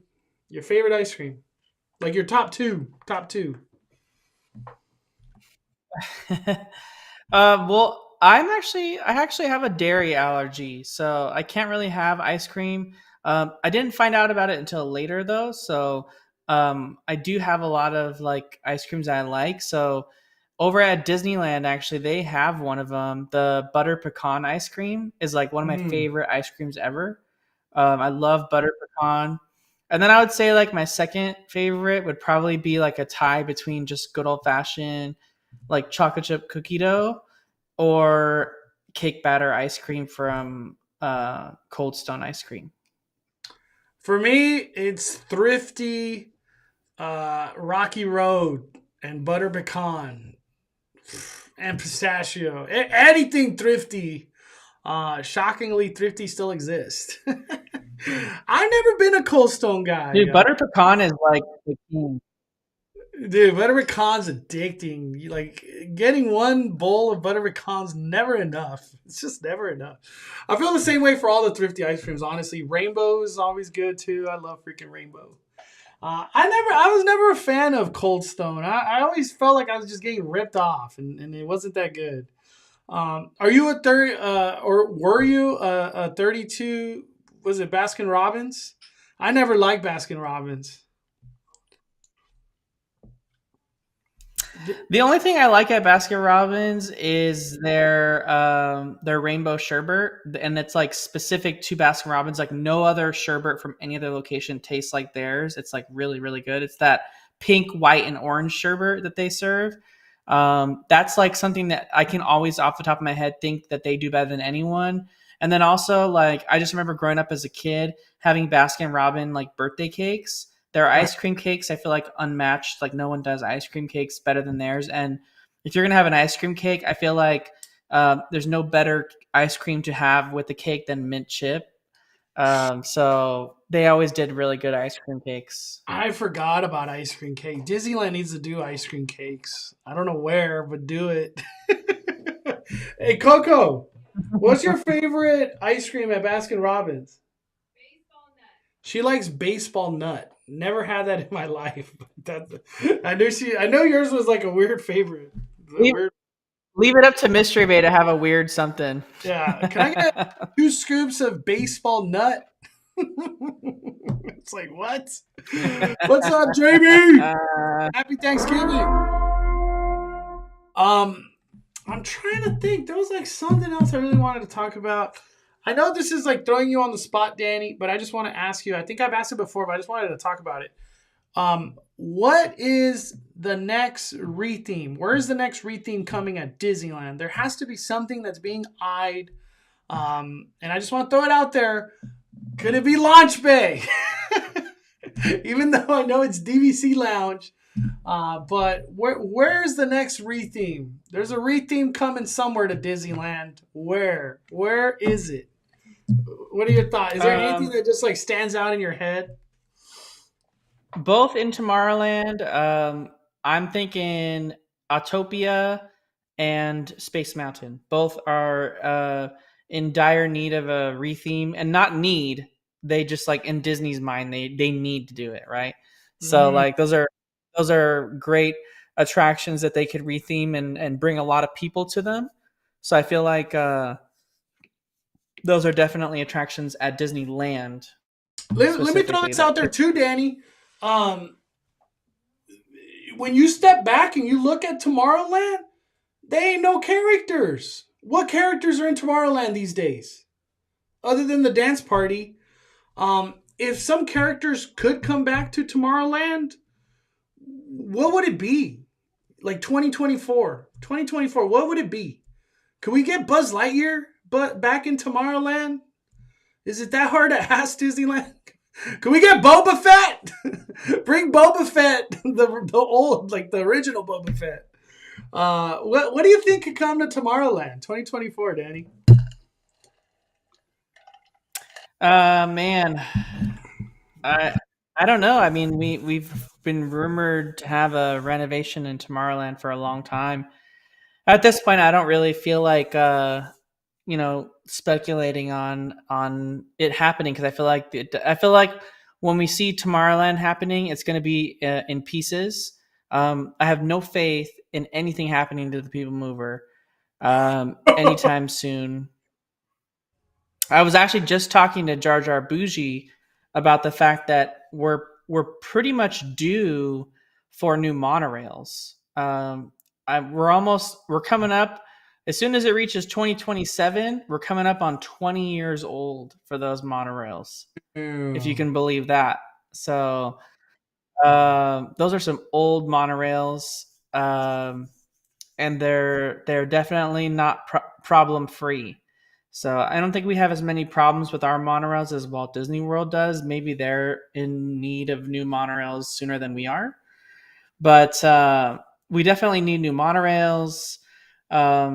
We need something to happen to the buildings around Space Mountain because like the arcade and like just the queue area are really dated, old. The little green men store at the exit of Tomorrowland, the Alien Pizza Planet, the Star Wars launch bay, like all that stuff is in. I feel like we just see it happen in like small chunks to bring whatever vision to life they have for Tomorrowland. I think gone are the days when they'll like shut everything down as Yeah. like one major change and kind of do it all. I think those days are gone. We had the glory days of Cars Land, but like that stuff's never coming back again. So Yeah. Do you think? I just want to throw it out there. Do you think there's a chance Alien Pizza Planet can be rethemed to something else? Like, is Disneyland like is that like something they're looking at, or even a Galactic Grill? Could we see those two change into something else, or they're just it's too simple of menus to even care yeah, to? it could definitely change to meet whatever the theme is that they bring for Space Mountain, right? I know there's been a lot of rumors and rumblings about a Wally theme come Space Mountain, and they could have like a by and large pizza or something like that come to the Pizza Planet that has more of a theme that brings in the Wally aspect of it all. Mm-hmm. So that could be kind of fun. Um, there's lots of ways they can incorporate a Wally theme into not only the queue for Space Mountain, but like the buildings around it. So it's definitely a possibility and a pretty easy layover too, if you think about it. Yeah, So Wally could be done super good. So I have lots of faith Wally would be good in Space Mountain. Like I could see that. I could see that for sure. All right, I want to get into another topic, and this is our last topic of the day, and it's Wish. Disney's Wish, Danny. We both saw it, but I wanted to bring this up real quick before we get into it. Uh, Over this Thanksgiving week, opened in third place, 31 million over a 5-day holiday, Danny. 31 million. Uh dude, I don't know if there's any I don't think this has the elemental whole like the elemental comeback that had. I don't know if Wish can do it. Um what are your thoughts, Danny, from like a Disney perspective? Like, dude, we get Strange World, and then we get this movie. Did Walt Disney drop another movie that I'm not thinking of right now? No, I think it no, was Strange World was the one before this, and then yeah. before that was Frozen 2. So Strange World, and then this movie. Uh, I don't know what's going on, dude. Um, my thoughts on all this. This one has to hurt all the way to the top. Bob Iger hurting over this one. This movie had a $200 million budget, and who knows what they spent in marketing and all that. Um, to me, I didn't enjoy the movie. I don't know if like I really wish, and I'm just gonna throw it out there. This should have been dropped on Disney Plus the day it got released in theater. Disney Plus, or maybe the people that don't pay for ads, drop it to them. The people that pay more money. Here you go. Wish. It was a huge success for Five Nights at Freddy. I don't see why it wouldn't have worked for Wish. Um, what are your thoughts, Danny? Being a Disney fan, seeing these numbers come through, I feel like there has to be something done, dude. Like there has to be a change. They can't. They gotta be Disney. Walt Disney Company needs to be making money, man. This ain't it. And the Marvels did horrible right Yeah. before too. Oh man, it's not marketing. I want I to talk about marketing definitely, too. I want to talk about marketing too. yeah, no, I definitely enjoyed the movie. I like the soundtrack. So I don't really have complaints there. Do I think it's the best movie that they've ever put out recently? No. Is it like on the level of the emotions and things that you felt in Frozen? No. I actually would say that a lot of this movie, where I felt like it was lacking, even though I really enjoyed it, and I bought the soundtrack on vinyl record, like and everything. You know what I mean? Like Yeah. I definitely liked it, and I thought Asha was a good character. I thought the star was a good character. Valentino, the goat, that didn't really resonate with me at all. I did not think of that as kind of like he had some funny moments, but the star was a better sidekick in my opinion. But I would say overall the movie lacked the emotional connection, right? You didn't get that emotional connection that you had with Frozen, where you felt emotionally involved with the characters. You felt like you could cry with the character or whatever. Certainly, there were some moments that were emotional in Wish. There's the movie starts off kind of unclear as to what happened to her dad, and you don't know what's going on. Like, you kind of know he was sick. Like, there's not really a lot of explanation there, so there's not really like a big emotional connection like for you feeling sorry for her in that aspect, because it's just kind of like thrown on you. Yeah. I feel like You need to when care you watch because yeah, I feel like when you watch the movie, it definitely feels like things were rewritten multiple times, and I feel like that sort of affected the movie's overall like message and story, because it definitely felt like big parts were like left out. It almost felt like so. Um, but overall, the things I liked, we had a classic villain again, like a villain that was actually a villain and wasn't just someone that's misunderstood, which was a trend lately with a lot of Disney movies. hey, I It was appreciate that. I yeah, like it was a I want to villain. hate It this was guy. I want to Yeah, he's the he started off like you didn't know that he was evil, and then you found out that he's evil, and then he kept getting more evil, and then he's defeated. That's like the traditional Disney villain like story arc, and that happened here. So that was good to see that come back. Um, she was a hero, but in addition to that, like it was everyone that was a hero too. So that was kind of a little bit different this time around. Again, with the no love interest, like I don't know if Disney's they've kind of gone away from like the love interest, unless they're trying to remake like a classic one.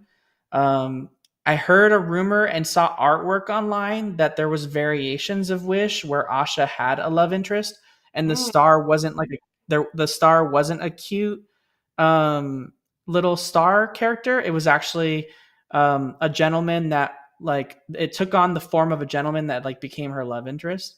yeah. So I don't know, like that. And they showed artwork of like the star in the shape of like the guy.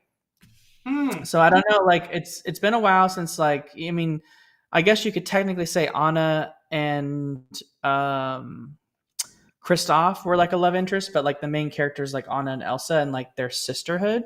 Yeah. So like it's been like Strange World didn't really have a love interest in really, you know what I mean? There was mentions of one, but it wasn't like the main storyline or anything like that. So it's been a But little bit of time.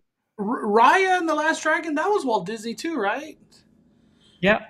I don't think she had a love interest. Not that I can recall. No, Yeah, I don't no, remember. she didn't have one either. Yeah. Regular Josh 1, dropping 5. I gotta say, considering that Trolls 3 is seemingly performing better than Wish, that says a lot. I'm just gotta be real. I heard a lot of people did not like Trolls 3. But somehow it be Wish. I don't know how. I'm not watching Trolls. It's just not my type of movie. I'd watch it at home whenever it comes to streaming. But yeah, even the Napoleon movie, I don't even want to watch that. Yeah, like right now, my only option if I want to use my AMC stubs is Wish. I gotta go watch Wish again. um, I want to give some positives. I don't want to be all loom and gloom on Wish. There is positives. I couldn't get away. I couldn't get away from the marketing. Billboard, commercial, freaking like little ads everywhere. Like I just couldn't get away from it. They did a great job in marketing. I just want to throw it out. Maybe people don't feel that way. I feel that way. I couldn't get away from this movie. And most importantly, Disneyland, probably all around the United States, they dropped Wish merch like a boss. They had everything. If this movie would have been successful, they had Valentino, all these stars, the toys like of the wishing tree and Asha. They had a spirit jersey. They had everything. So I want to give props to Disney on that end of like marketing and merch, literally coinciding with the movie release. They did a great job. Did a great job. Is it selling? Probably not. It's just yeah. It's yeah. Did the marketing hit you that hard too, Danny? Everywhere you went. Yes, I mentioned that in my podcast, that I loved how Wish brought back the marketing giant of Disney again, because I felt like we didn't really have it with Strange World. We definitely didn't have it with Raya and the Last Dragon. Um, Really, it's so cool how, there's a meet and greet for the character in the parks, and there was merchandise, and there was billboards, like Mondo was saying. You go into Target, there was merchandise. There, it's just like how it always was supposed to be. The only thing that I don't think there's like McDonald's toys, because McDonald's is doing Disney 100 toys. But Asha and the Star are characters that you can get in those toys. So but I think I liked that. That was always kind of the cool part of like seeing a Disney movie that you really liked, and then knowing, okay, I can go to Disneyland now and like experience stuff from this movie like right away. And Yeah. it was cool that that kind of like existed again. And it wasn't just a meet and greet like they've been doing lately. With some of the meet and greets, they actually spent time in like turning the meet and greet into a well-themed experience. I mean, Mondo just had a picture on the screen of Asha and the star with the yarn all throughout the trees, the glittering yarn. Um, and that's, if you've seen the movie, that makes sense to you. You know why? Well, in her meet and greet over in Fantasy Fair, not only did they have the yarn in the trees, which makes sense if you've seen the movie, so it was a nice little touch. They had the talking mushrooms. Things they didn't need to add, but they definitely added to make it look like you're in Rosas, right? And you're like meeting her in her little corner. So that was Awesome. pretty cool. Awesome meeting. Yeah, awesome meet and greet. I think they did a really good job with marketing this movie. The only thing I could think of is when it comes to seeing a movie, we have to think about all the movies that did really good lately.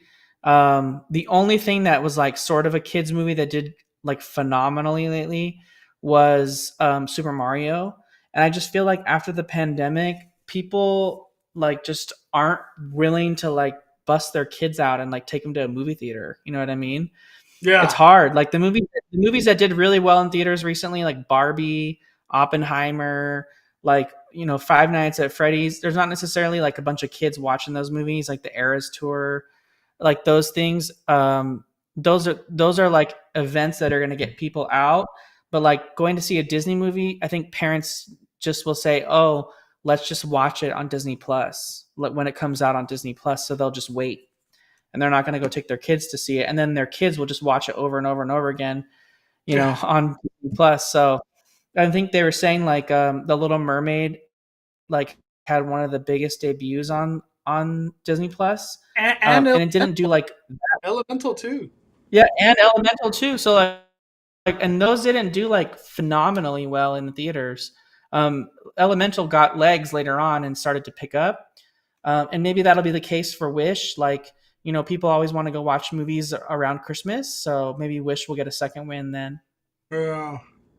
Yeah. I think uh, some movies should drop streaming and in theaters, and Wish should have been it. It's a celebration of the 100th. You want as many eyes to see this movie and experience the magic that 100 years of magic. Did you like the Easter egg aspect of the movie, or it just didn't matter to you? What'd you think of that? It was kind of cool at first, but I like that it was done in a way where it was a little less obvious. So if you weren't looking for it, it wasn't really obvious until you saw like the Peter Pan one, like towards the Yeah. very end. Um, but like it wasn't really that obvious. So it was, if you wanted to be like looking out for it, you could. But if you wanted to just watch the movie for what it was now, you could do that too. Whereas Yeah. I feel like Super Mario, the movie, like that one, you had to like, it was kind of obvious that there was like the movie was all about Easter eggs and like, Easter egg mania. yeah, and, Thousand. and like definitely pandering to like our generation that grew up with Mario. Yeah. Bree, thank you for the super chat. Fired up. Uh, last question. Last question of the day. Does Magnifico, is he good enough to come to Oogie Boogie Bash? I would say Disneyland, but as far as that is, Magnifico I coming think to so. Oogie Boogie Bash, or should it be anxiety? For all we know. What do you think, Daddy? Yeah, Magnifico. I think Magnifico's a good villain to have at Oogie Boogie Bash, a perfect one because they could do a really cool meet and greet. He could easily interact with people and speak to them.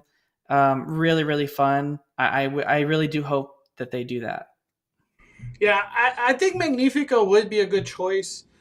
Even though the movie's not doing good, I think with the Disney crowd and the Disney fandom, it would resonate really well to have that villain be here. He was a legitimate villain. And his outfit and him probably with the staff and then like the dream balls and stuff, it could look really cool. I don't know where they would put him, but Magnifico would be a great choice. Um, yeah, uh, this year was a tough year out there in Oogie Boogie Bash world. What'd you send me, Danny? Oh, the Oh, the Vine. vinyl, the soundtrack. Damn. Yeah. Let me see. Let me see. Is it loading? There we go. Wow. Which song has been your favorite? I like the main title song, like This Wish. I think that's pretty good, and then the reprise version of it is pretty good as well too. And I Mhm. think the the song I'm trying to think the whatever the second song is on it. It's called like I'm gonna pull now. I have to pull up the soundtrack to find out what it is, but it's This is the here. thanks I get. I'm looking at the That's all I soundtrack. remember. At all costs. At all costs. Oh, at all costs. Okay. Okay. Yeah, We at all got costs. Benji, 19 months, fired up. Thank you for another amazing speculation Sunday on a Monday, Mondo Day. Thank you, Benji. Fired up. Five fires, Benji. Love you, brother. Let me see. What? Is that Demi? Am I reading that right? I had to like double. What in the Baba Freak? Fired up. Love you guys. Dang. Demi, what? What in the We haven't Baba we haven't Freak? heard from Demi in forever. I actually got to see her yesterday. Yeah, I feel like it was so long ago. Yesterday. I love you, Demi. Fired up. And we need to get Yeah, the last time I saw dinner. I don't want to say the name because then I want to keep it a secret. The hot pot place. What were you gonna say, I Daddy? was like the last time I saw Demi was on Main Street. And I forget what event it was for. It was like a while ago. Yeah. Demi, wow. I'm just like, thank you for your kindness, Demi. My Lanta. Closing thoughts on everything, Danny. Let's fire it down. Let's fire it down. Um, we're in a slow, like we talked about it last time. We're in a slow news period. Really, there's not a lot going on theme park wise, at least right now that we can talk about just yet. Lots of things coming though. We're probably going to be getting close to seeing what Disney After Dark events are coming. We're probably going to be in January purchasing tickets for D23 Expo. I already got my hotel booked for D23 Expo, so that's going to be crazy trying to see if we can get tickets and what that's going to look like. We're going to have more construction in downtown Disney. I'm curious to see, Mondo, what ends up happening. I think the biggest news right now that I'm curious to see is I want to know what ends up happening to Montezuma's Revenge at Knott's Berry Farm. I need someone to spill the Don't tea bring on it that and up. just It's dead. It's dead to me, Daddy. It's not coming yeah. back. I need to know. Ooh, I need Knott's Montezuma's to revenge. issue. I need Knott's to issue a statement or something. I just need to know what's happening to that. How about Knott's? Dude, I gotta call it out. Knott's, where are you at with the Camp Snoopy announcement? You told the Orange County Register. I could have sworn it was like October 23rd. Something's going to be announced. Camp Snoopy. We got a whole lot of nothing. Knott's Berry Farm gave us a whole lot of this. Give us the info, Knott's Berry Farm. Everybody wants to know what, all this dirt field, all this action going on in Camp Snoopy, and nobody knows anything. God, what a weird one. Nothing getting announced. But yeah, Montezuma's Revenge, dude. It just hurts. Dare I say, they should have just left it. Just leave it. It's a good ride. Nobody's complaining. Like, never in my pass holder career at Knott's Berry Farm did I ever hear, like, you know what ride sucks and I wish would change? Montezuma's Revenge. Never. I never. You know which ride I've heard over 100 times needs to get the hell out of Knott's is the Shin Breaker. I don't know the name of it, but it's the one over there next to Hang Time that just absolutely destroys your shins. Ain't nobody having fun on that ride. Oh my God. Please tear that out. It's like, get that right out of here. My final thoughts on everything. I love Christmas. We got Christmas firing on all cylinders. Disneyland, Knott's, Universal, even Six Flags with, I don't know what they're doing over there, but I'm so happy to be in this moment right now because these theme parks really brought their A game to Christmas time. And it's a joy to be able to go to so many, especially with the fact that Disneyland's going to block us all out very soon. So it's nice to be like, you know what? I'm going to Merry Farm or I'm going to Grinchmas. But I'm just happy. And it's such a beautiful, beautiful time right now at the parks. And it like Halloween really didn't call my name too much at Disneyland. But Christmas, I'm already thinking of when am I going to make my next reservation? I want to be back. I want to do all the stuff at DCA. I want to go try the $50 torta. Everybody tells me that the $50 torta is super worth it. I'm still shocked, but there's like 3 groups of friends that are all, it's 10 out of 10, 5-5. And I'm like, what? So I gotta try it for myself. I have no clue. We're gonna say a lot of people. I would say a lot of people had tagged you and said that it was good. Everyone's tagging me like, I gotta try it. I gotta obviously get people to come with me that day. There's no way. Coaster Rider. Everyone hates that stupid ride. That's what it's called. It's actually not a bad ride, but the shin enders are what make it not fun. I never forget. Noah got on with, I could have sworn it was Sonic. And he's like, I'm never getting on that ride again. And I was like, what happened? He's like, dude, my shins hurt so bad right now. It is not fun. It is just not fun. I was like, oh my gosh.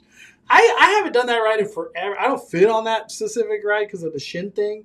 But man, it's crazy. But thank you guys so much, everybody, for hanging out with us on this beautiful Monday.